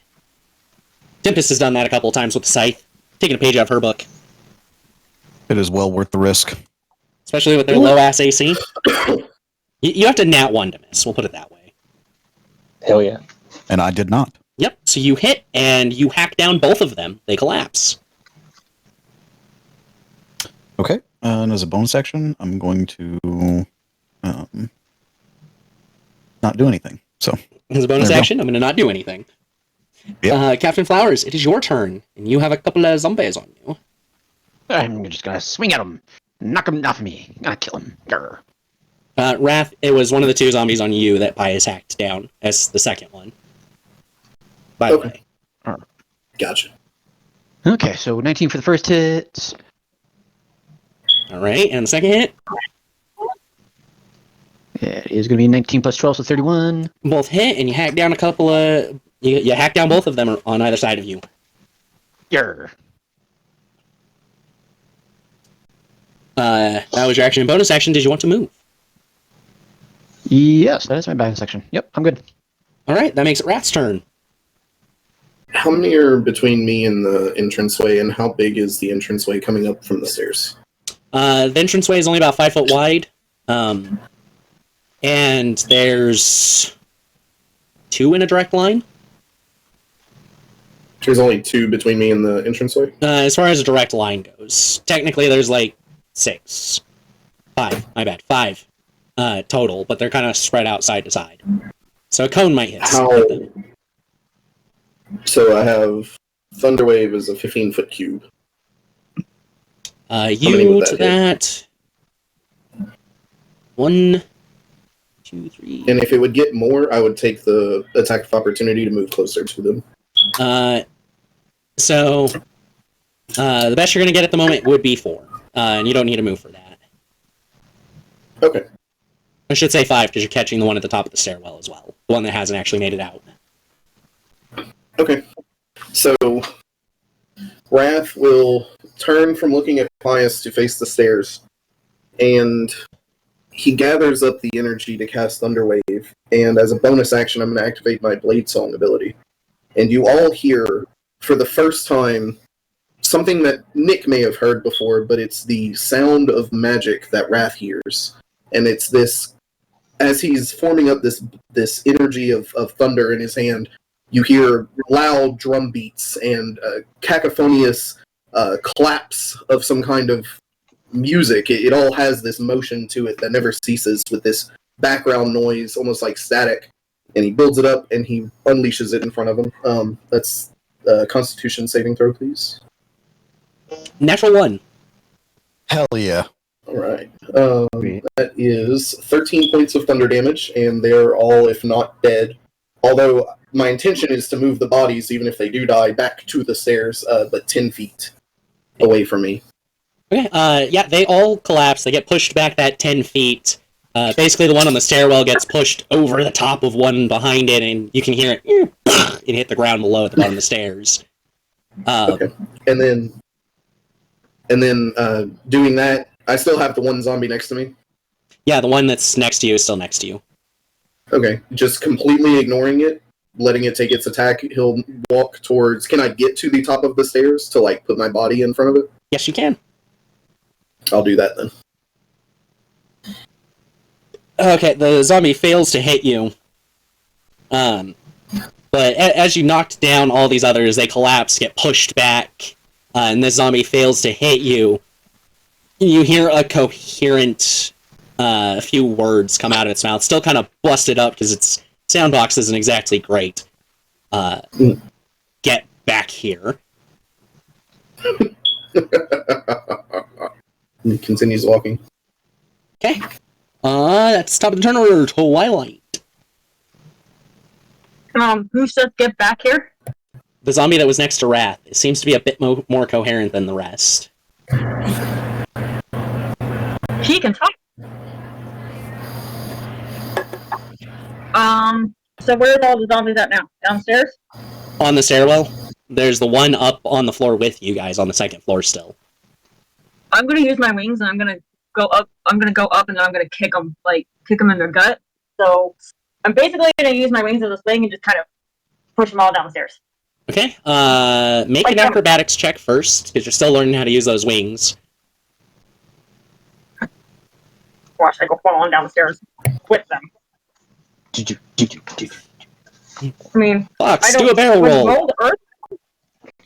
Would mold earth be more proficient in this? So, with it being sandstone and everything, you could manipulate and move it, but you don't think the floor's thick enough to not have a hole afterwards. We'll try my way. Okay, acrobatics check for flying. I did. Oh, I didn't see it. My bad. 19. Okay, go ahead and roll to hit. That is D20 plus strength modifier plus 3.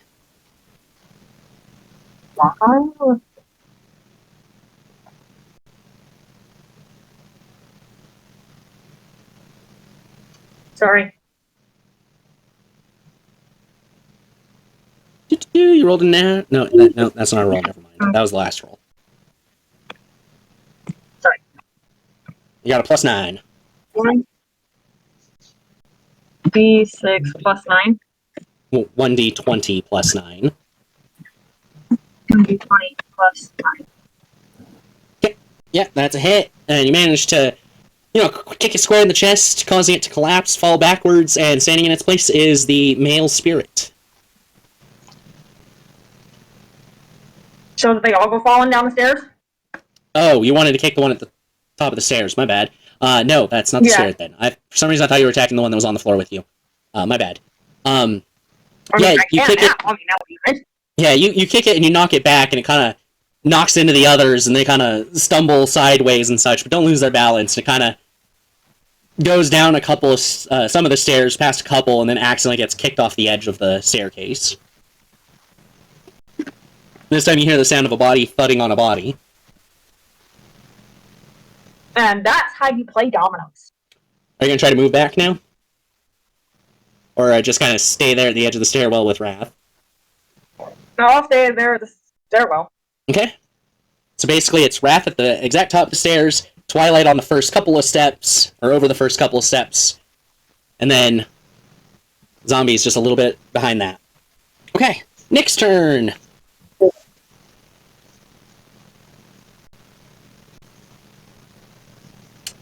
Total 18 is a fail, though. What? DC 20. He has to figure out which combination of spells cause this, as well as how to undo them. Not a simple task. Do we have any other smart people on the ground? That makes the baddies' turn, as basically only one of them is going to get face-to-face with Twilight currently. I got a 21 to hit. And Twilight has an 18 AC.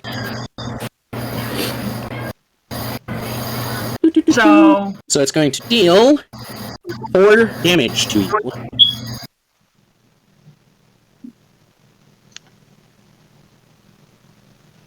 But the zombies are incapable of actually continuing past you to get up there.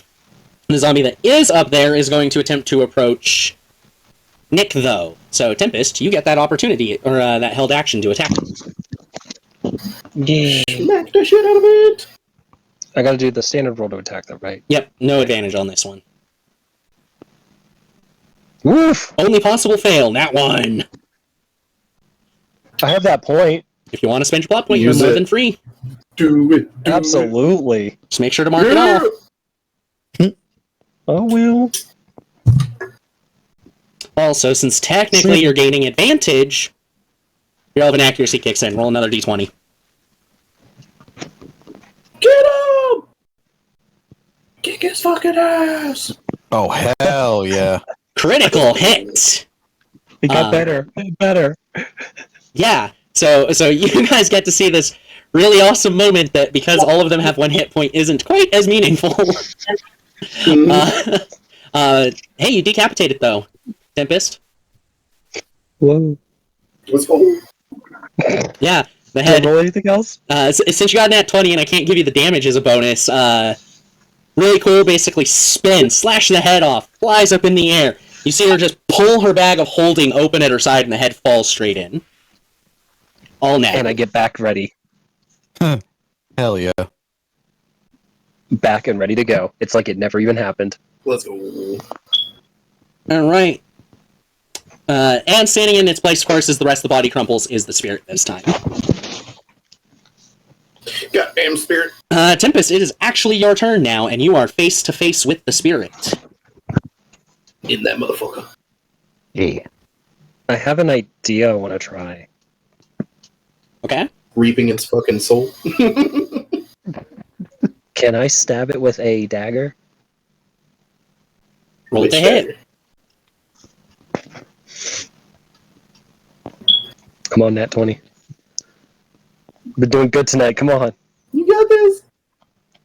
No nat 20, 18. but that is a hit. So go ahead and roll the 1d4 plus 9?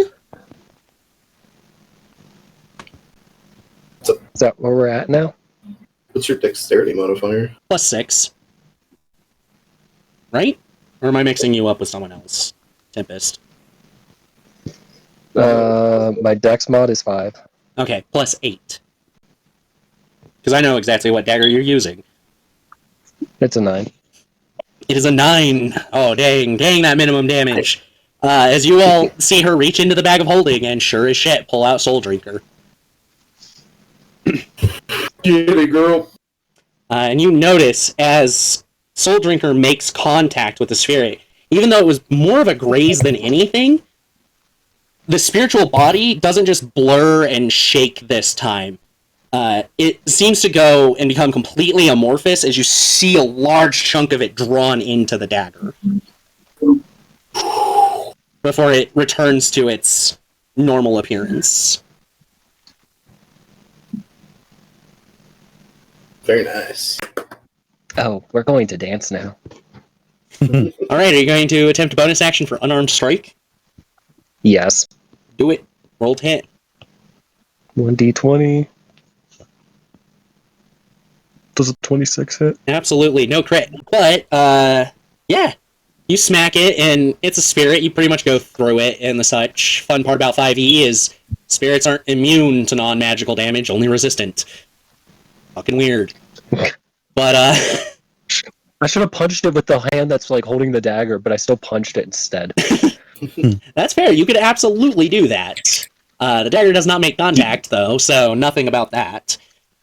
Yeah, but you punch it, and it kind of just turns into mist that starts floating out into the room as you make contact with your fist.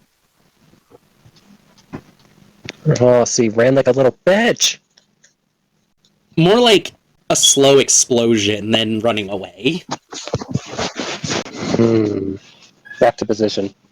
Alright, you didn't actually have to move out of position for that, so... Pius' turn. Apparently there are no zombies on the floor, and the spirit even has been punched away.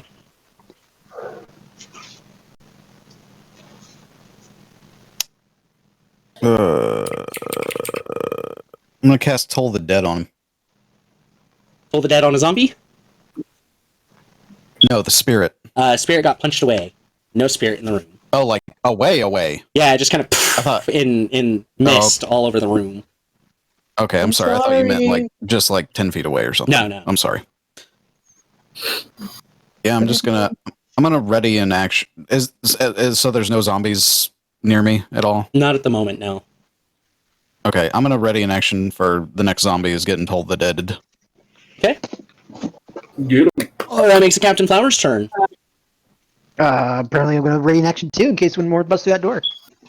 In case more come up the staircase. Yarr. I can't close the door. Or like it. Alright, then that makes it Rath's turn. You have a Twilight in between you and... Well, technically not in between you. She's just right above, so you have a clean line to the zombie most up the stairs. How far down is he? He's about 10 feet away from you. 15, my bad. I'll just ready. So I'll ready an action. He'll pull out his staff and start kind of just swinging it, getting his forms going. And he's waiting for the zombie Congo line, to move up, and he's going to attempt to use Green Flame Blade on whichever one gets in contact with him. Okay. Brings back up to Twilight. Rath, you were still going, my bad. Yeah, y'all good. As he's doing this, his cloak will flash a little bit, and there's now another symbol where Agnos should be on it. All right. So you've got Risha's Farm and Agnos on it, from my understanding? All right. Three, with Risha's being like the centerpiece. All right. Okay, then that makes Twilight's turn. I am going to cast Frostbite on the stairs. All right, you're going to attempt to freeze a portion of the stairs ahead of the zombies, I assume. Stairs can't exactly make a save, so yeah. A few of them glaze over with ice. Anything with a bonus action or movement? Bonus action. No, I think what I'll do is I'll move over to the other second of stairs. There's only one set of stairs. Is the stairs like split in half when I cast Frostbite, or is it all? There's just like 3 steps are frozen over. And there's only one staircase right there in the middle of the room. So it's the top, the second, and then the third, right? A little bit further down because you're over those first like 4 steps. So it's like the 5th, 6th, and 7th are frozen over. Okay. So it's not in a direct line; they're frozen like. It's just a small patch of ice. Yeah. All right. There's just a patch of ice over 3 stairs. Okay. I think I'll just stay where I'm at. Okay. Nick's turn to attempt another success. Get it, smart boy. You got He got that +9. He's here in spirit. Natural 6. Natural 6 is a Oh, fail. God damn it, Nick. God damn it, Nick. It's hilarious because technically he just barely has to beat an average roll. And 11 natural does it. You're asking a lot here. Yeah. God damn it. Literally playing the 50-50 game with every roll. Okay, that would make it the baddie's turn.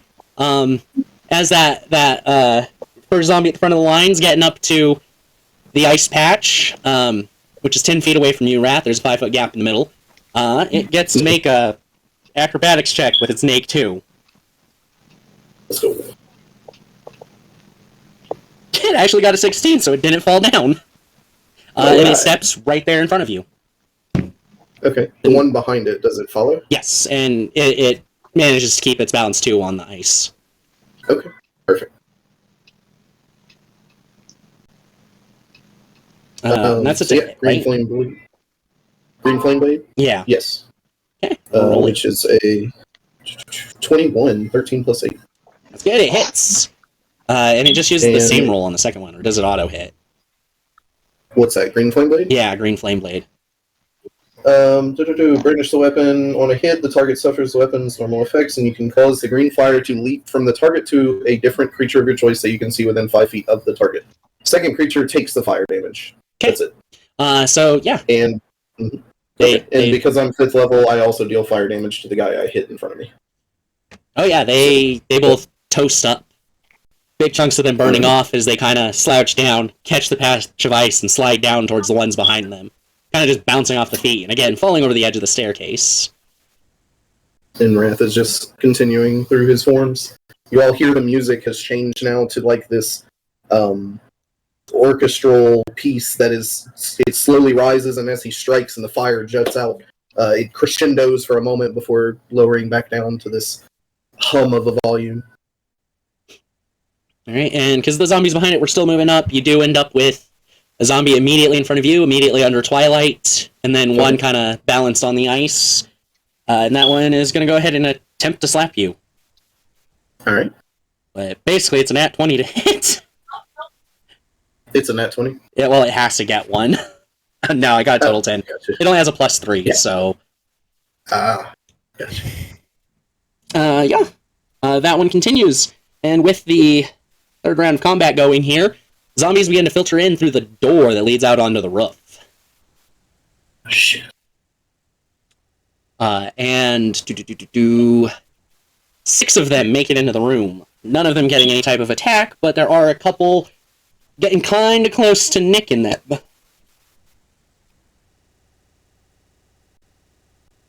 Tempest, your turn. Would Pius get a reaction to attack one of them since he was You're right. holding a spell? You're right. You were Oh, holding yeah. for if any got into the room. So yes, you do. You get to toll the dead one of them. Is that a save? That is, yes, it is a wisdom save, and my DC is 17. Wisdom, -2. So they got a nat 20. They have to nat 20. No, total 2. Let's go. That is 1d8. You don't gotta worry about damage. They all just got 1 hit point. Oh yeah, that's right. I forgot. So, Okay. yeah. Ding! Bell goes off. And the zombie's head just kind of starts vibrating as it collapses to the ground. Hell yeah. And would you want to go for presumably the one that got closest to Nick, Tempest, and the fairy? Yeah. We'll strike it with the sight. Captain Flowers, you said you were readying in action, but to attack with weapons, none got within melee range. So that would make it Tempest's turn then. Oh, fine. Got an 18 to hit. 18 to hit, so you move up about 10 feet towards the zombies to get an 18. You slash into it, it goes down. You can move another 5 feet and make that unarmed bonus action attack if you'd like. Sure. We'll kick it or something. I don't know. I improvise this as I go, people.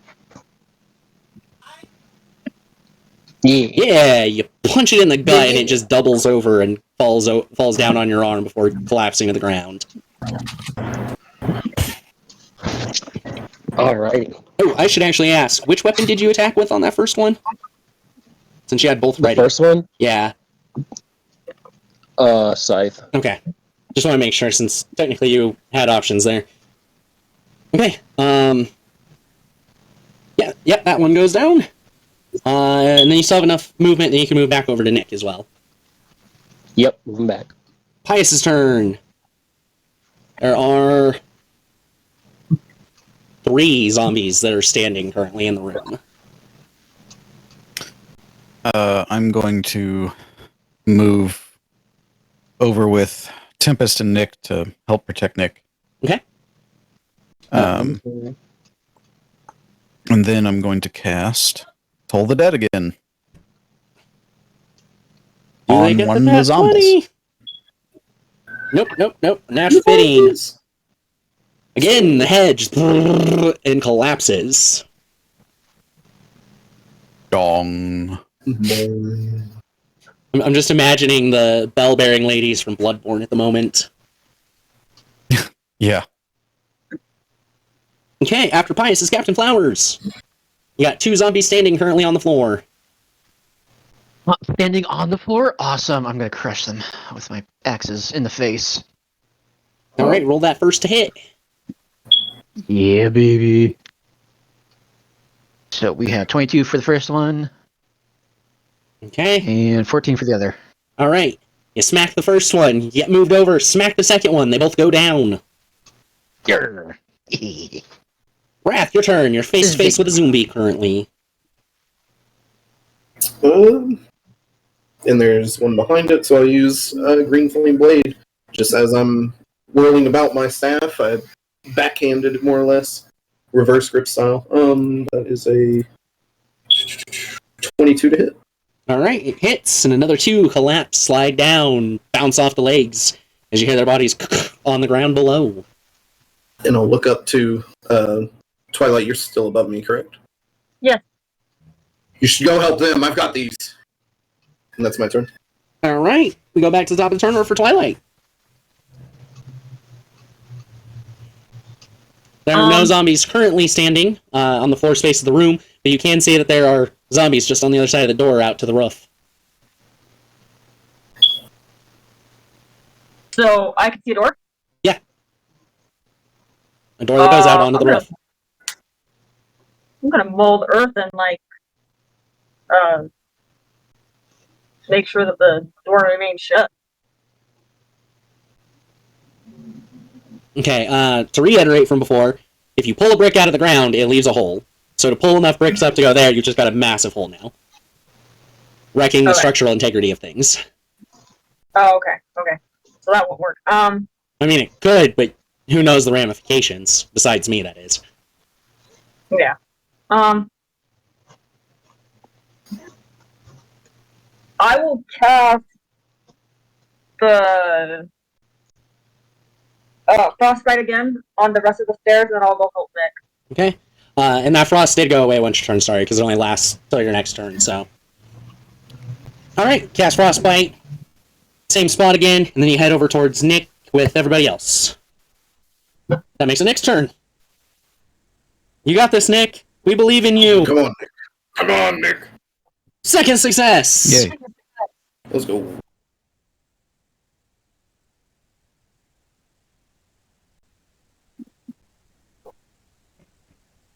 Alright, after Nick is the baddies. So one of them's gonna... They're gonna attempt to cover that patch of ice again. With an 11, they fail. So they slide, the couple that get up that way end up just like sliding back, but not falling off the stairs, and end up having to spend half their movement to stand up. So you still have a healthy gap between you and the first one ahead, of about 15 feet, 10 feet. And excuse me.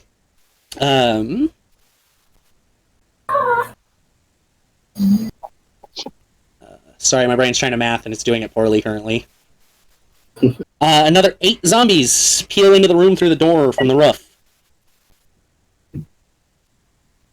But they don't actually manage to get up to attack or hit anybody. But they are working at crowding in around Nick and everyone else. Tempest! Oh, hold on. Baddie's turn. Because of the particular turn it has been 18 seconds since that first group went down. So the 8 of those original 10 zombies that were dealt with stand back up. Moving over, and essentially there's now a half circle, and the party of Nick and everybody else is inside of that half circle, with roughly 16 zombies comprising the wall around you. Roughly, exactly 16 zombies. There's no roughly about it. That makes it Tempest's turn. And you're aware that a spinning attack would get some allies in it as well. Oh shit! If we could just take the book and leave with the peoples. Only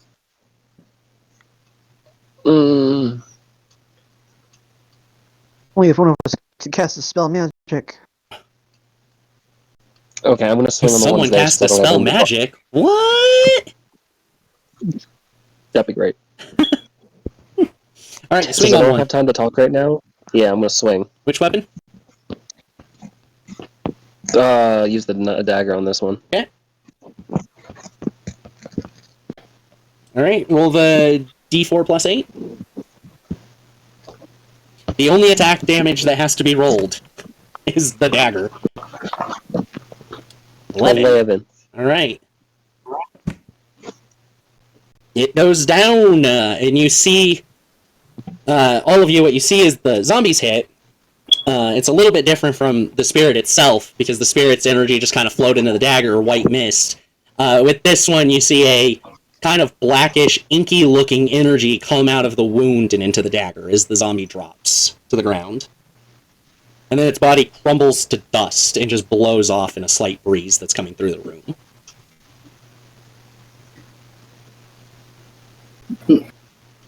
Well, looks like Tempest is on zombie killing duty from now on. Cover Nick. Thumbs up. You don't have turn undead. Okay, so I'm gonna go and kick another one away. Alright, You roll have that to channel hit. divinities. What'd you say, Lance? Do you have turn undead? Don't. What'd you I end think up getting for a that's a- cleric? It's a channel divinity. Yeah. I thought that Turn Undead was just the standard all clerics got. I don't think all clerics get it, but I can check. Yeah, I'm working on pulling it up. But I'll leave that to you, Rath, so I can go look at the dice rolls instead. I don't think... Yeah, I don't have it. It's not on my sheet anyway. Tempest, Okay. kick another one down. 14 zombies standing currently. But it is Pius' turn, so we need to check this Turn Undead then. As an action, it looks like all clerics get it, but as a grave cleric, you get Eyes of the Grave. Yeah, but that just lets me see undead. Well, if Yeah. Turn Undead Yeah, was you in the should base cleric, that means you get it as a channel divinity option. Yeah. Oh. So one of your, I think you have 2, if I'm not mistaken. I don't know Yes, what level cleric you are. It is 2 channel divinities at the moment. That part I'm aware of. They start with 2 and they don't really get more uses. Not to like way higher level, so. Yeah, you have Turn Undead, Bias. Okay. I'm turning undead, dog. At 6th level, you have 2. Before that, you have 1. Oop. Still helpful. What's the radius zone on it then? I don't know. I should really put this in my sheet. Yes. Turn Undead. As an action, present your holy symbol, speak a prayer censoring the undead. Each undead that you can see or hear within 30 feet. It is a wisdom saving throw. Alright. Make 2. And since I'm 5th level, if any of them fail, they are instantly destroyed. If they are half DC or lower. Oh. That's dumb. What is the DC? Or CR. What's your spellcasting DC? 17. They do fail, but not enough to be instantly destroyed. And basically they're feared and have to run away, right? It's not DC, it's CR. I'm sorry, it's half CR or lower are destroyed. CR 1/2 or lower. Gotcha. Well, zombies sure as shit are half CR 1/2 or lower. They're 1/4. So yes, just like with the dagger attack, all of the ones that are in the room with you just crumble to dust and blow away in this light breeze. You see several in the doorway as well. Same thing. And then Lance, you can tell probably about 15 feet down the stairwell. So 2 zombies also get caught on it on the stairwell and dust. Amazing. Beautiful. And when Pius casts his Turn Undead, he takes 2 fingers put together, and it looks like he just stabs into the air, and then he swipes down, and then he grabs at another spot and swipes to the side to form a cross in the air, and then he hits it with his palm and says, You do not belong here. boom. Nice. Alright, and Pius, as Channel Divinity is one of the most connected to your divine power, you do feel one of the pathways, one of your divine connection pathways, kind of flare open as a very metallic feeling seems to ring through it and imbue you with the energy that you turn undead.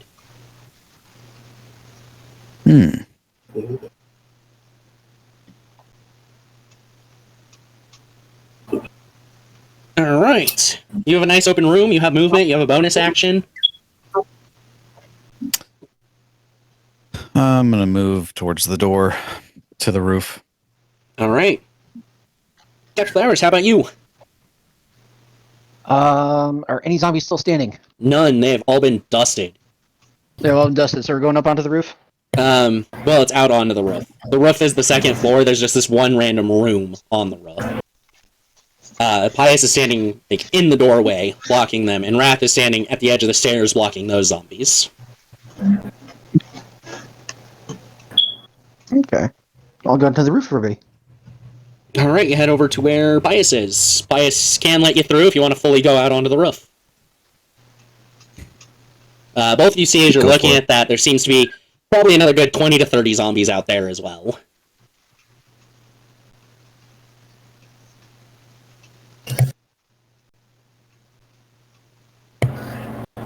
So, Captain Flowers, your decision.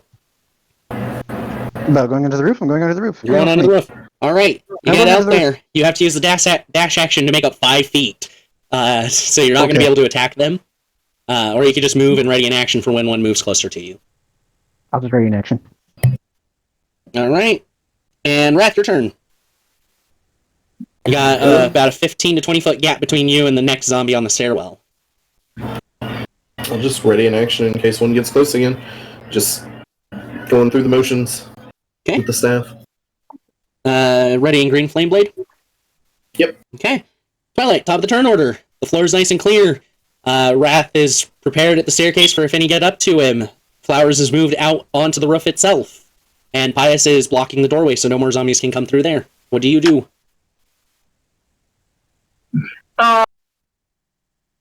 What's in the room with me? Anything? The fairy. No. What's the effect on an undead that isn't immediately turned by undead? Nothing. Nothing? If they fail, there's just no effect? Oh, wait. What do you mean? If an undead fails the save for turn undead, but is higher than a challenge 1/2, what happens to them? They are frightened, and they have to use their turn to get as far away from Pius as they can, and it lasts for 1 minute or until they're damaged. Okay. So, before Twilight goes, there's an undead that's over a challenge 1/2 on this floor with you. The fairy. Mm-hmm. Who is going to proceed to bolt straight at the door, past Pius, and up into the air. Can I try to catch it? Like, turn into, Use your attack of something that- opportunity to grapple, basically? Yeah. Roll an Yeah. athletics check. That is an attack, so you can do it. Yeah, I'm definitely gonna try to grapple it. Okay, athletics check. I think. If you can grab a crow, you can grab this thing. If you can dodge a wrench, you can dodge a ball. You have a +9, Twilight. Oh, I do, huh? Yeah. So that brings you up to a 16 then, which is not enough because it gets a I'm gonna use 17. my point of inspiration. Okay. Go ahead and roll a second then. She really wants that wrench. There we go. Significantly better. With a 26, you manage to grab this little fairy that is freaking out. Do I get it? And because it is technically not used dash yet, it has its action that it must use to try getting away. Oh, I'm gonna put this in the jug. You don't have the action to do it. It was an attack of opportunity. You had the ability to try grabbing it. It still has its action on its turn, and it turns into mist, reappearing on the other side of Pius outside, and flies flies 20 feet roughly, as it used I'm Misty not sure Step. how. I'm not sure how raw you're going, but it can only use the dash action. Oh, it can only use the dash action. Okay. Yeah. I thought it was just action to get away, regardless of what action is taken to do so. It can't willingly move within 30 feet of you. It can't take reactions for its action. It can only use the dash action. Well, actually, no, because it does say, or try to escape from an effect that prevents it from moving. So it could Misty Step out of it. Yeah. I also said it went That's through Pius to get outside. It went past Rath and flew right past all those zombies because it couldn't move closer to Pius. gotcha. What a bitch. How far down does it get? It made about 20 feet of movement after the Misty Step. The Misty Step would have taken it about 15 feet down the staircase, so 30 feet away from you. It managed to stay out of reach of all the zombies as well. Gotcha. And of course, it didn't follow the staircase, kind of just went over the rail, gliding across the roof of it. Okay. Squealing and shrieking in abject terror, by the way. Aww, squaw. Twilight, it is now your turn, as you did manage to grab it and then just magicked itself away. You're cutting really early. So are you. I think that's Me? from your end, yeah. You were, yeah. Why? I don't know. You've been cutting out a little bit here and there through the whole session, so... But it's your turn. Oh, There's nothing currently accessible on the floor to fight, and the fairy got away. Can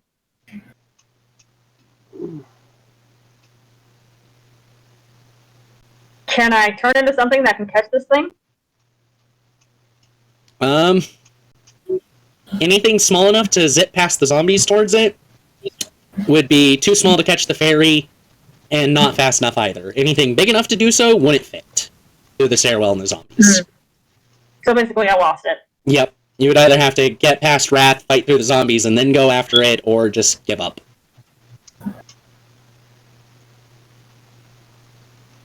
I'm gonna take a point of inspiration and just kind of feel so guilty and shameless here. And I'm gonna go head up to the room. So you are in the room.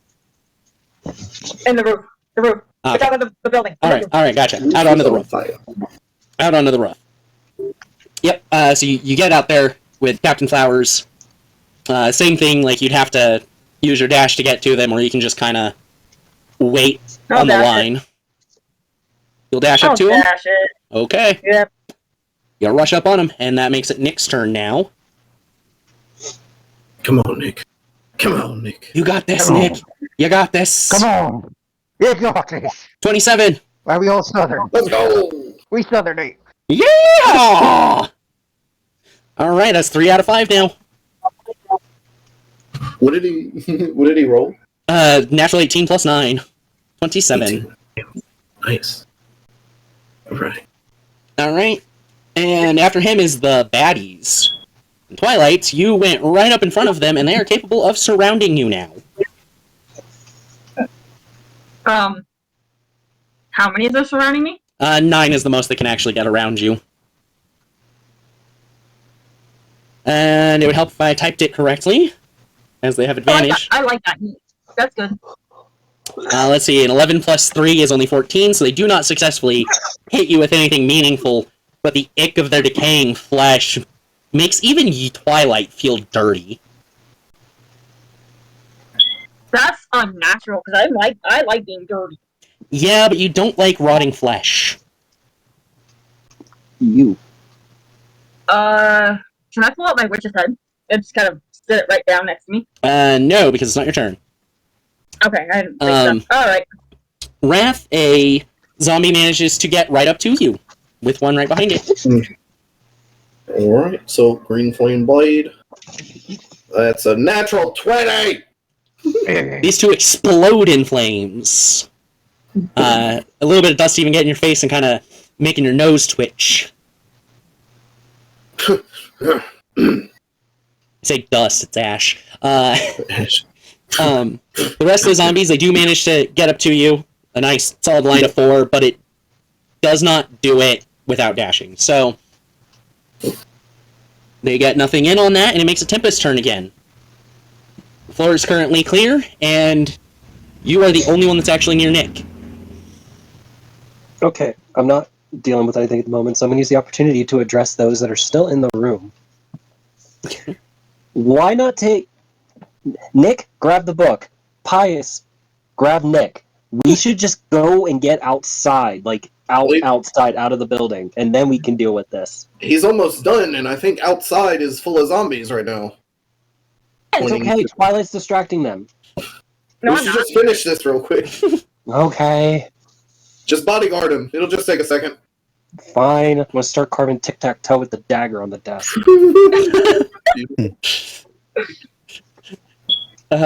This is the longest counterspell ever. The longest to spell magic, my bad, not counterspell.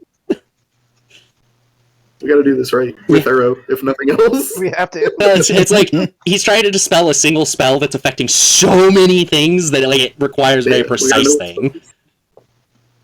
Okay, after Tempest is Pius. You are standing at the door. Zombies have surrounded Twilight, and they are all clearly moving to make that even more of a crowd.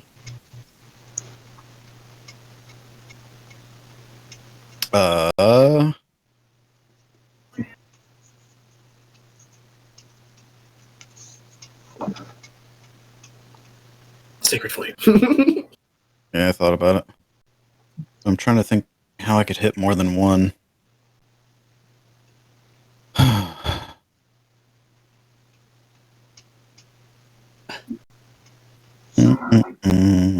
on, load, you son of a bitch.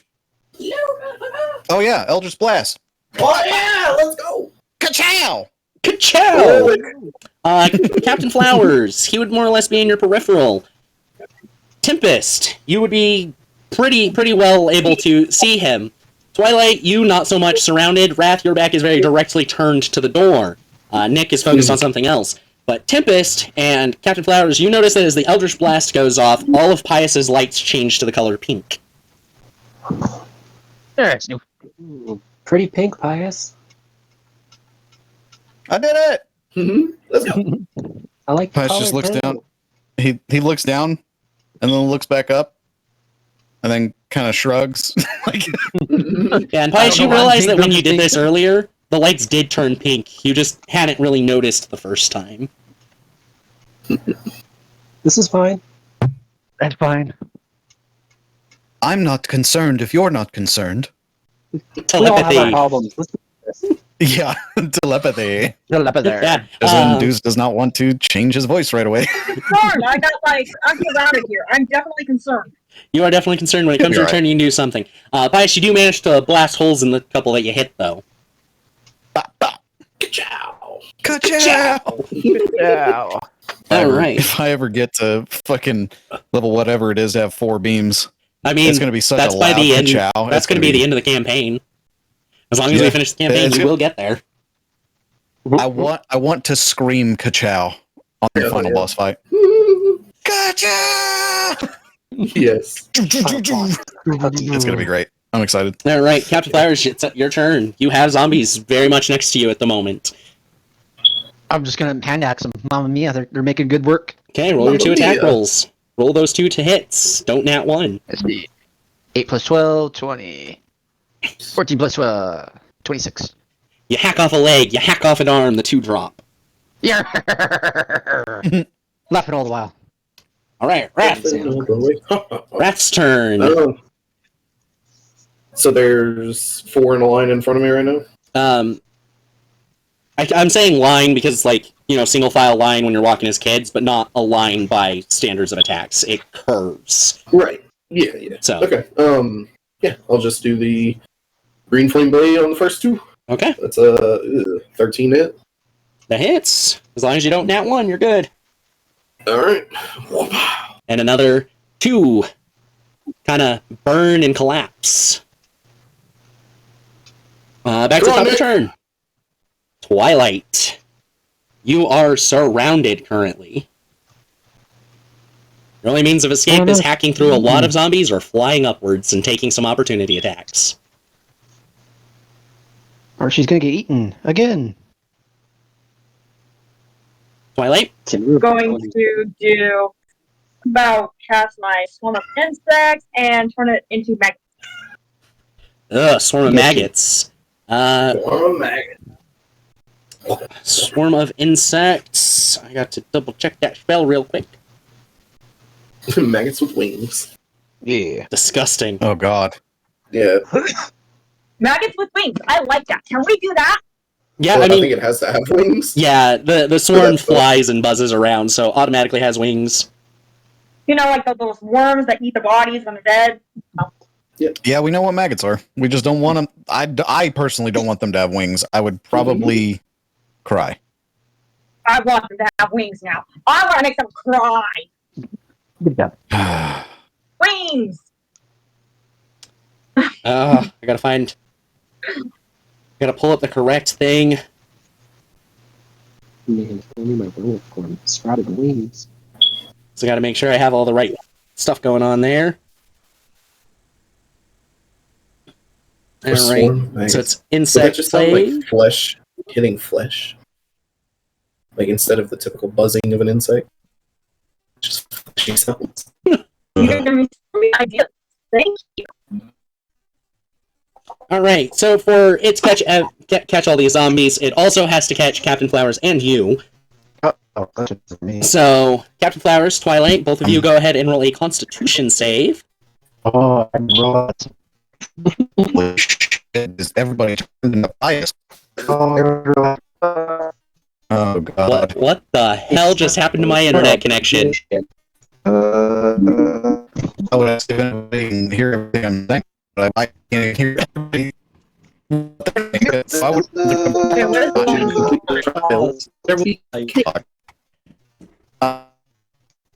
Hold on a second, y'all. Because not everybody's doing it. Yeah, we're good now. Pius my God, disappeared. I'm back. Okay, Pius disappeared. So I guess it was Pius's side. I'm not doing it. Yeah, no. Just all of a sudden, everybody was a robot, like, glitching out. I thought we were murder drones. I was concerned for a second. Right? I heard a promise of cake. Yes. Wait, there's cake? It's a lie. Just from there. The cake Oh, is a you lie. How dare you? Oh no, the plot is real, damn it. The plot is real, the cake is not a lie. I promise. Okay. So you cast Insect Plague from your Staff of Swarming Insects. Captain Flowers and Twilight need to roll Constitution saves. Constitution saves. 23. 23, okay. Now Twilight. 14. I believe the Staff of Swarming Insects uses your DC? Yes, using your spell save DC. Save against yourself. Yes, you have to save against yourself, which is not exactly easy. Save against your sanity. Twilight, you failed, for sure. And Captain Flowers, you got over 20, so you passed. Yeah. I didn't fail. Whoop, whoop. 4d10 piercing damage is 25 damage that Twilight takes and 12 that Captain Flowers does.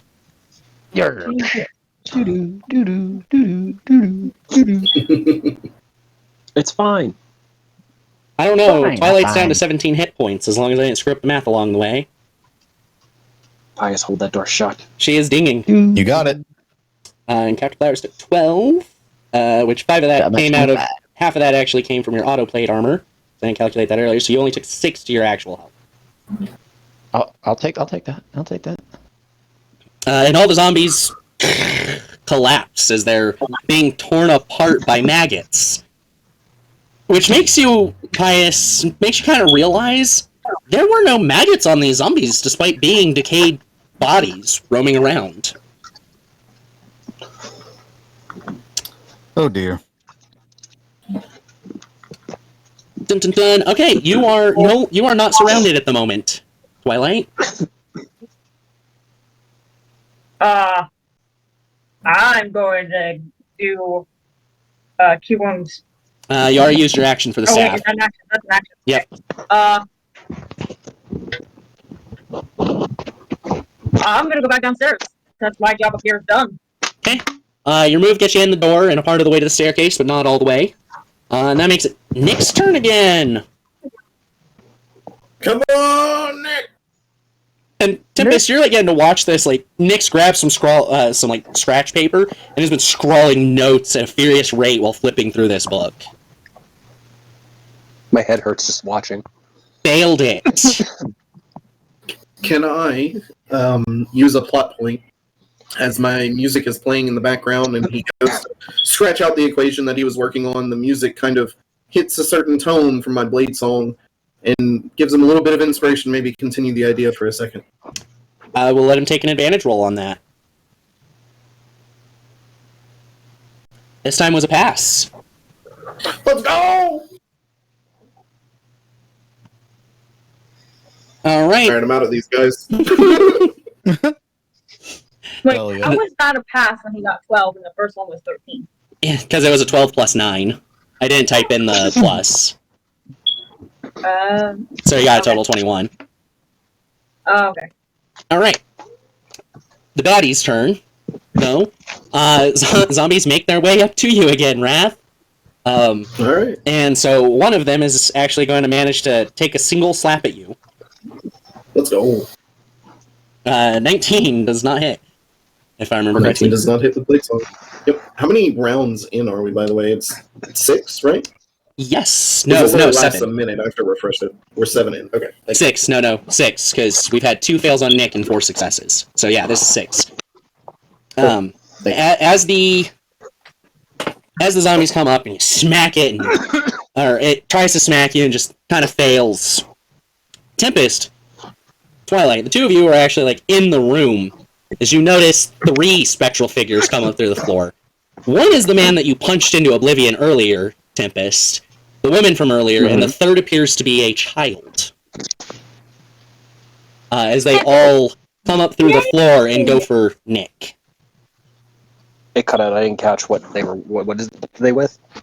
A man, a woman, and a child are the 3 spirits, and they are going directly for Nick. Hell no. We won't go. I'm gonna use my sickle. You're going to attempt an opportunity attack. You do get one, Twilight. Tempest, you also get an opportunity attack. Cool. I'm hissing at him too. On an opportunity attack, can we do cantrips and stuff, or is it just like a physical attack? Just a weapon, unless you have a special feat, which you do not have the feat, so... Just a Well, weapon. I'm going to actually use my spear then. Okay. I rolled a 10. So the spear is 1d20 plus strength modifier plus 3. Dang, Tempest. Which weapon are you using, Tempest? The dagger. Dagger? Oh, unfortunate. The ghost actually has 11 AC. So the one attack that doesn't hit on a nat 1 is also the only one we have to track damage on. Actually, no. The ghosts have more than 1 hit point. Okay, Twilight, you get to roll damage. A spear is 1d6, I believe? Oh, you got the nat 1. Never mind. I did, so I rerolled it. Yeah, and the 17 Did I do hits. that correctly? No, you already rerolled it. You got a 17. Actually got better than Okay. 17 because you have better than a 3. You didn't include your strength mod, which is fine. You hit. You're good. 1d6, and I believe your strength modifier is 5? No, it's currently 6 because you got the buff from the demon's blood. So, 1d6 plus 6. 10 damage. You slash through it and it kind of just puffs into mist again. A slow explosion. Stopping one of them. Tempest, you fail to land your hit. And 2 of them get up to Nick and attempt possession. Nick got a nat 1 on one of those and becomes possessed. Ah,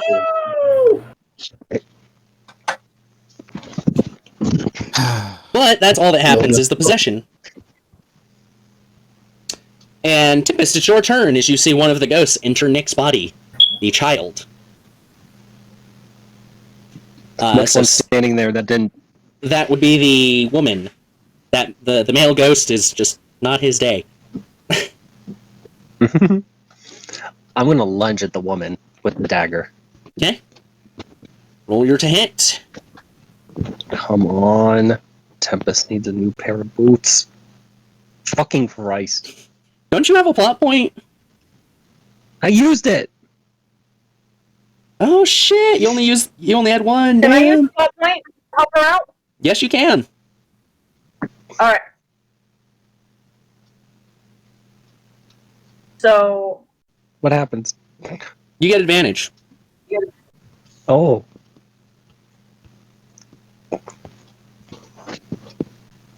there you go. So remember, you get a Yeah, third d20 on 15. advantage because you're using Dex. Oh, that's right. Checking for criticals. Barely missed it with an 18 natural on that last one. But you do hit, so roll your 1d4 plus 8. So I'm down to 2.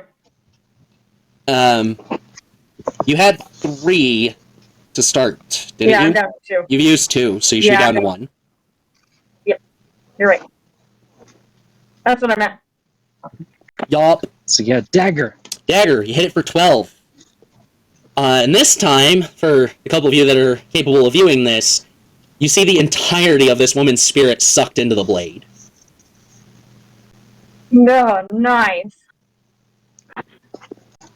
Which begs the question, what happens to a living creature's soul if it's killed with this blade? They turn into a shark. It becomes shark. They become sharks. Yes, No, that no, makes no. Damn. Okay. There are With things I can still do. you do have a bonus action to do with as you please. Because I want to, since the thing intimidated, I want to set up, or intimidated, possessed. I want to set up to intimidate it real quick. Okay. You can attempt a intimidation with disadvantage since you're doing it quick on fly. Since I just made its mother go boop. Well, with my help. No, you Yeah. took out the You could have nail. done it without me. What? You could have Just- done it without me. Yeah, she could have. She did do it by herself. You attacked the male. She attacked the female. Right, but she failed, and then I needed to spend an point. Anyways, intimidation, disadvantage. Yep. Oh, too bad you got to roll a That second disadvantage d20. sucks. Right? All right, nat 20, nat 4. You got a 10, which it gets its insight for. Natural 7. I just gotta check what its insight bonus would be. +1. You successfully draw aggro from Nick to you. You know, it's like, get the fuck out of that, get out of that body. Yep. Or you go poof too. It now officially sees you as the bigger threat. But that is your turn, and it can't really do anything on it. So, Pius, your turn. You were aware out of peripheral that Nick has been possessed. He's going to rush over to Nick and put his hand on the top of Nick's head and try to pull the ghost out of him. With whatever power I have. So you are trying to manipulate your magical energy to pull out the magical energy of the ghost. I have exorcised the demons. Yes, I'm trying to exorcise this bitch. I am a cleric. I will let you do the roll with religion instead of arcana on this one for manipulating your energy. Is sexy. Get it, Mr. Cleric. Shit, Yeah, I'm about to get this shit on. Sorry, I'm a little zooted.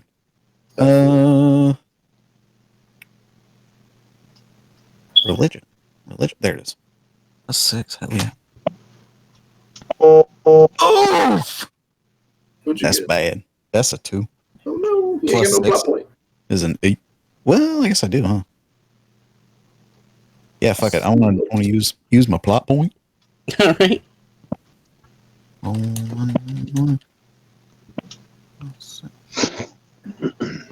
That's better.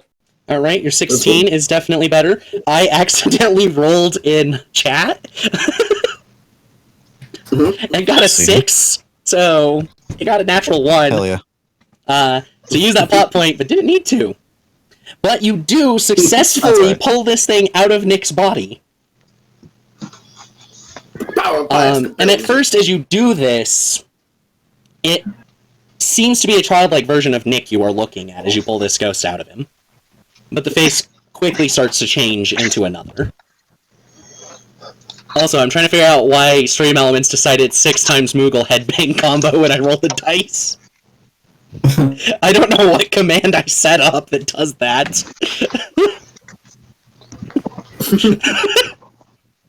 Moogle headbang combo. Moogle headbang combo 6 times, which that was the number rolled on the die too. So I guess I did something weird with the with the roll in Stream Elements because Nightbot's the rolling spot. I don't know. I'm gonna have to look into that one. Yeah, so you pull it out with your action. You still have a bonus action and a move, Pius. And you do have this thing grappled, surprisingly. That body does not belong to you. This ghost gets like terrified. Sorry. Speak or be banished. It lets out a guttural cry. It sounds almost like its vocal cords have been torn to shreds. And like with the female ghost, I was just torn up, rotting flesh, a hole in its head. The child's throat does have the appearance of having been torn out. Oh, my apologies. Do you know ASL? No! Captain Flowers, it is your turn. You are outside in a swarm of insects, a swarm of flying maggots. Is there nothing but just maggots around me? Currently, yes. All the way down. Yeah, you are just in this disgusting cloud of flying maggots. You were able to see that Twilight went inside. And all the zombies are down on the ground being eaten by these maggots currently.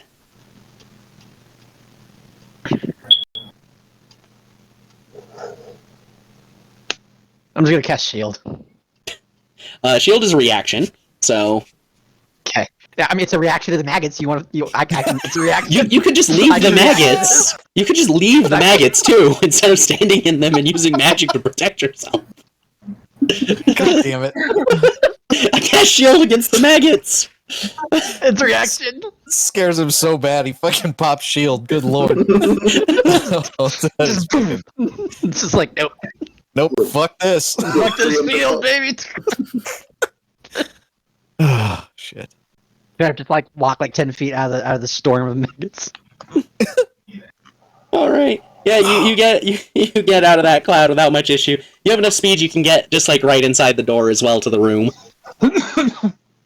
just wipe. Campfire just starts wiping his arms and his chest and legs down, and just spitting out. Ugh. All right, Rath, you have a turn. Zombies are up on you again. Yep. Same old song and dance. Take out the two closest. 15 hits. All right. Two of them go down. You can hear the sounds amongst the shuffling. It sounds like some of them down there are trying to stand back up as well. I'll actually... Am I standing, like, on the top step? Yes. Okay, no, never mind. I'll stay there. Okay. That'll be my turn. All right. That goes back to the top of turn order. Twilight. There's currently a ghost being held. Me? Yeah, well, you're not holding the ghost, but there is a ghost being held by Pius.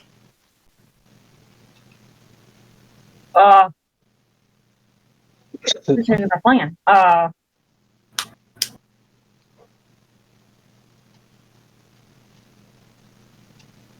Give me a second. I'm trying to think what I want to do.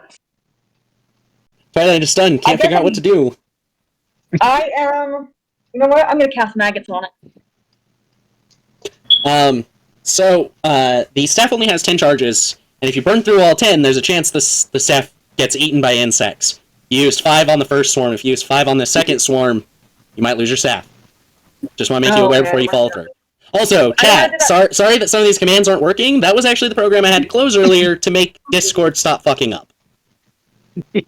Was the one that would actually do the sound bites. So, apologies for that, chat.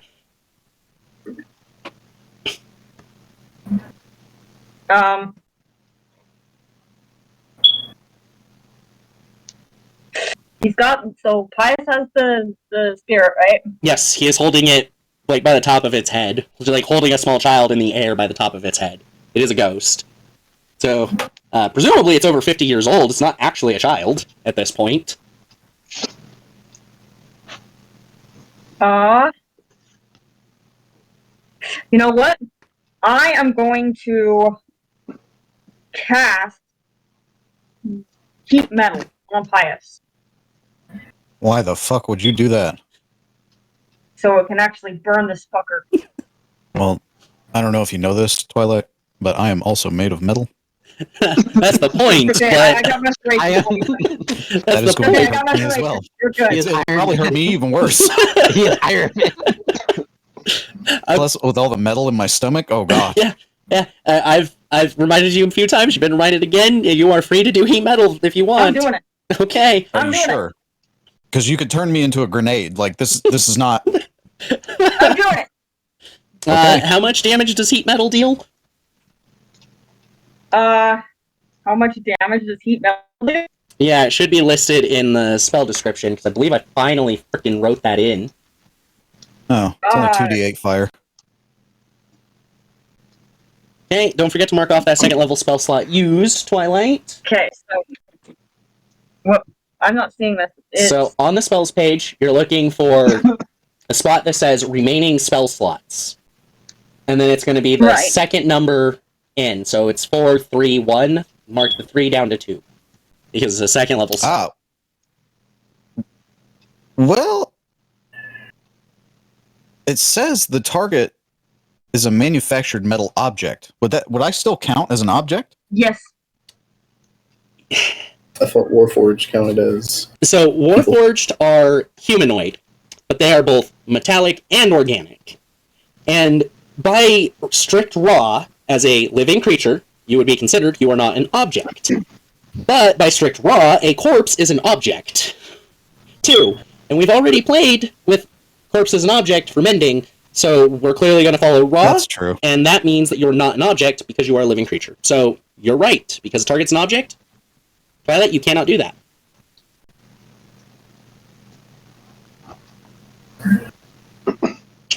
God damn it! Yeah, sorry, you can't hurt me this time. I Maybe don't you want could to try. hurt you. Well, that's Well, I exactly mean- what you'd be doing. I don't know what to do, honestly. I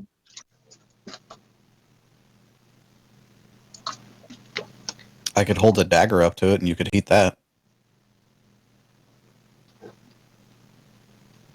Let's see. I guess I can cast Frostbite on it. You sure can. It got an 18, which fails the save. Frostbite's 2d8, correct? What do you mean 2d8? Damage. 2d8? 2d6. 2d6. That's what I was thinking. 2d6. Whoa, damage! And you can see the, like when you did a spirit down below before, you can see steam rising from it as it kind of frosts over. Okay. That would be a Nick's turn.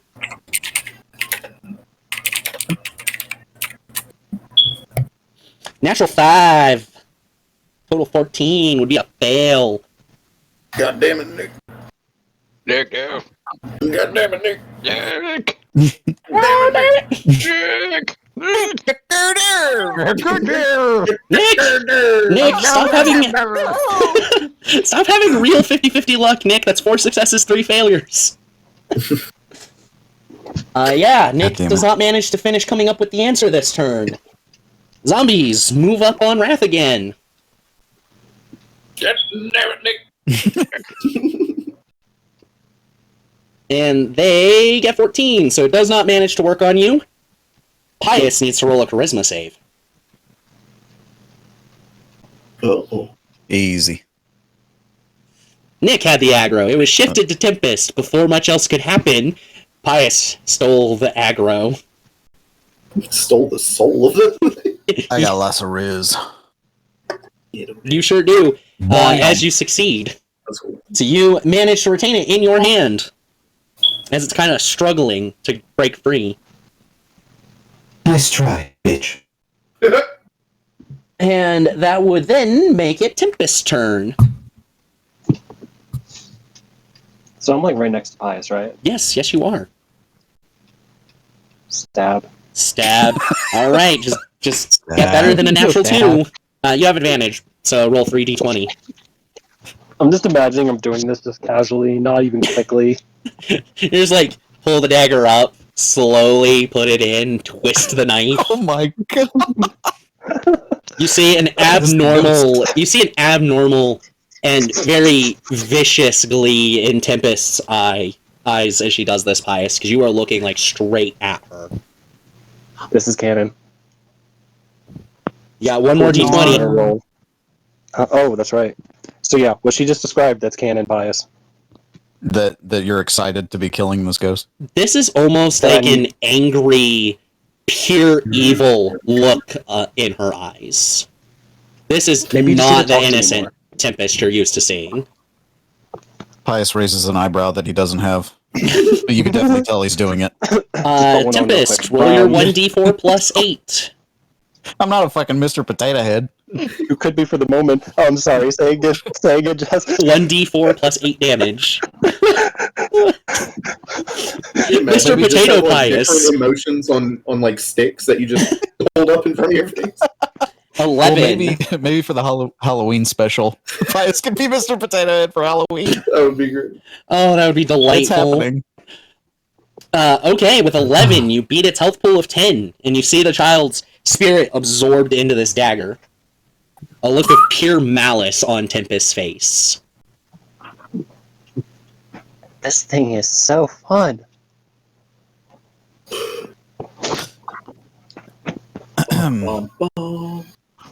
Yes, Pius? Tempest, yeah. We need to talk later. Whoa. Oh, you're I hope you're doing okay. I hope you're doing okay there. And I get ready to go on with the fight. What, you're not going to ask where the ghost went? Oh wait, the other one left.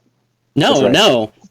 no. As we've discussed multiple times with this little issue, Tempest doesn't know what just happened. The ghost is just that's gone. right. Pious, you let it go. I thought I killed it. You let it go. No, that's not exactly what happened. Mm-hmm. That does make it Pius's haunts our turn. ass. Tempest, could you please hand me the dagger? No. It's kind of I'm pretty sure this is what I need to deliver to Kane Earth. So yeah, no, not happening. I mean, I'll give it back. I just want to study it for a second. That's all the talk that can happen, so Tempest, you either hand it over or no right now. Sure, hesitantly. Okay, Pius, you have an action bonus action. I'm going to spend my entire turn trying to see if it looks any different from the last time I saw it. Okay, perception.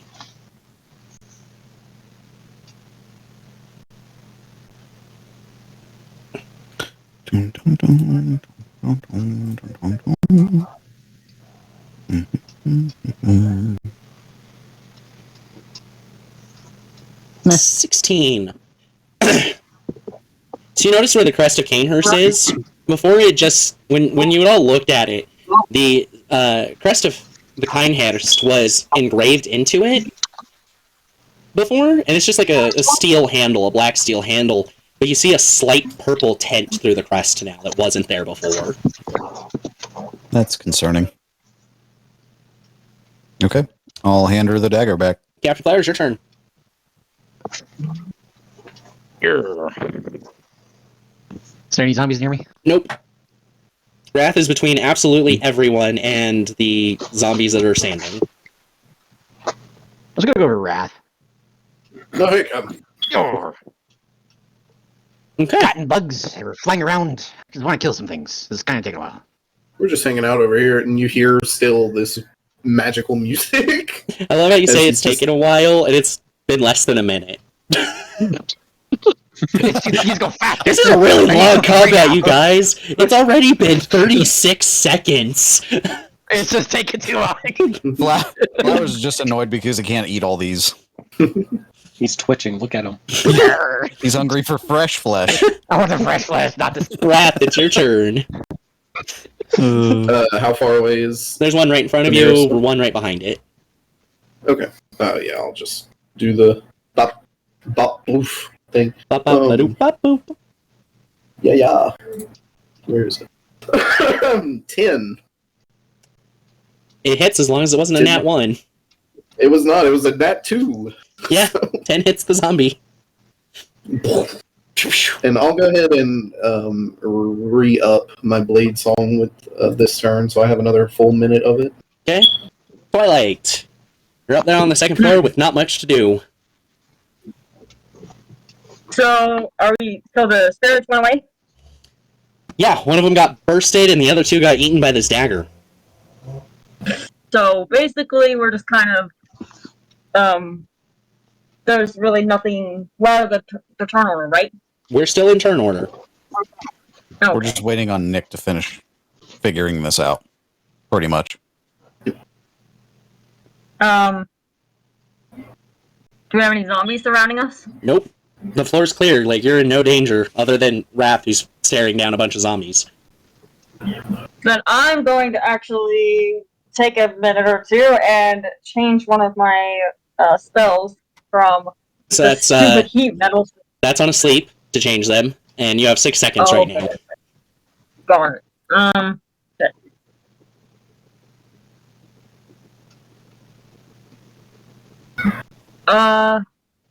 I'm gonna go out the door and see what I can find. I'm gonna I'm gonna go up to room. I want to give you a creative example real quick. Staircase is an Yeah, please object. The staircase is made of metal. If you heat metal, the entire staircase gets heated. With a whole lot of zombies on it.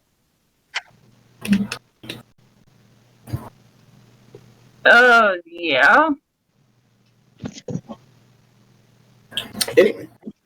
Anyway, could do that. yes, I'm just giving you a creative suggestion of what you could do with heat metal that would be more useful at the moment than what you've been doing. Well, I mean, thank you. I really appreciated that. So I'll do your suggestion. Let's do it. Let's heat metal on the stupid damn staircase since I can't blow up Pius, for fuck's sake. Oh no! Can't do it to Pius. Guess we'll do it to the next best thing. It's okay. We'll regret it one of these the days. reason why I got that spell is so I could heat him up. That's the only reason why. And now I'm disappointed that I can't do that. Okay. So there's the unfortunate part of Rath is on the top stair. That's okay. Rath is going to finally take some damage. Yeah. 5 fire for you. Which, I still have a temporary hit point. you still have 1 temporary hit point. Every single one of the zombies, though, shriek simultaneously as they collapse onto the staircase and kind of fall because of the way they collapsed. Leaving the staircase wide open now. Hot foot. Shit. I guess I can fly. I guess I can fly and grab him. Yes, you can. I'll do that. I'll fly and grab him. Remove him from the metal, 2 feet back. Alright, Nick. Fuck's sake. That's a 5. And the reason we are staying in turn order is because exactly what happens this turn on the bad guys. Pius, you're still at the door. Oh, no, you're not. You moved away to grab the ghost. Yep. Some zombies come in through the door as the group out there stands back up.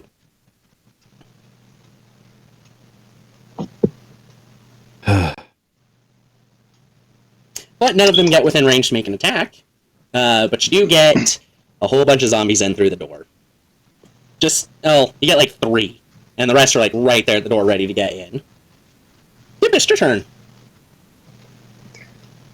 All right. So you said 3 got through? Yes, 3 got through the door. All right. Assuming the order of how they're standing, like side to side. More or less, yeah. I'm going to lunge with the dagger at the one on the left. Okay. Roll! Roll!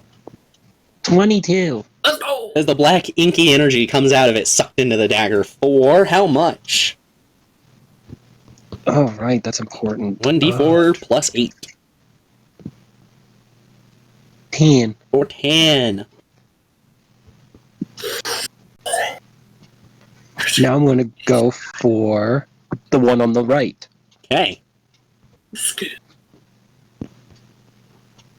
22. That hits. You knock it down.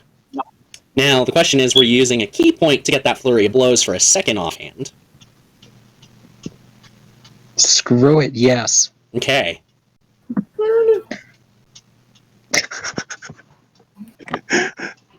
Fuck, what do I roll for that one again? D20 plus 8. Yeah. Oh, okay, the D20. Gotcha. I was hoping for another 22. Alright, 17. Yep, you smack it. Knock it down. Take down all 3. The one with the dagger turns to dust and blows off in the breeze. Alright, I set it up so someone can get the door. I guess that's all I can do, right? Yep. Pius, your turn. I'm gonna get the door. Get the door. Get the door! Captain Flyer's your turn. So is I am Pius the not door. holding the spirit anymore, or is he? The spirit got eaten by the dagger last round. Spirit dead. Okay. A spirit deader than fuck. Dead in foot, boy. I ain't never seen a spirit so goddamn dead in all my days. Well, there ain't been one, Jim Bob. Well, check her out, he's there, Captain baby. Flowers, what you gonna do in a room full of rednecks?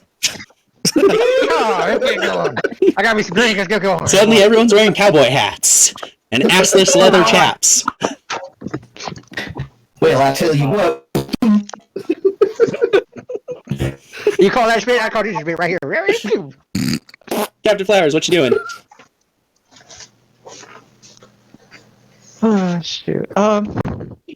What is going on, actually? I am so confused. There are zombies outside the door. Pius is standing in front of the door. The staircase has been cleared out. You're standing next to Rath, looking at the staircase that's empty now. And Nick is still trying to figure this out. And I'm holding Rath. I just want to kill something. Let me kill something. There's nothing to be killed. currently. Damn it! I'm just I'm holding a my sucker action. in. I'll start drinking. I'm starting to drink. You pull out a bottle and just take a shot. Okay, that's gonna be one Yep. Constitution save, and Rath's turn. That's like, Well, I'm holding Rath, right? You grabbed Rath, moved backwards, let him go. Thank you for that. And Rath is gonna go over and try and help Nick figure the fuck out this thing out. All right, Try and you're give him gonna advantage. grant 18. him a bit of advantage. 18 on the con save. You are not drunk. 18. Of course not. Captain Flowers. Actually, which alcohol were you drinking? Because you do have a magical alcohol, Vodka. if I remember correctly. Do it? I thought I just had I think. vodka and Didn't you have the ales. Celestials do? No, Nick does. Yeah, I thought Nick did. You're that. right. Okay, Yeah. Nick has it. All right. Okay, then yeah, you only have the non-magical boost, and 18 will pass all the non-magical boozes. But you know, Yep. you feel the warmth. It's the 80 proof vodka. I have 24 shots left. All right, we can basically just skip to Nick because it's all about Nick's role here, basically. Nick. Nick, I think you put a 2 where there should be a 3 right here. Yes, you point out a Yeah. very basic math error where he put a 3 instead of a 2. He goes, "Oh, hey, you're right. All right, I got it." Unfortunately, he took his action to finish figuring it out. No, but confetti explodes above him, right? Yes, yes, confetti explodes above him. And some zombies are gonna attempt to smack Pius through the door. 18 does not do anything successful. Easy enough, back to the next round.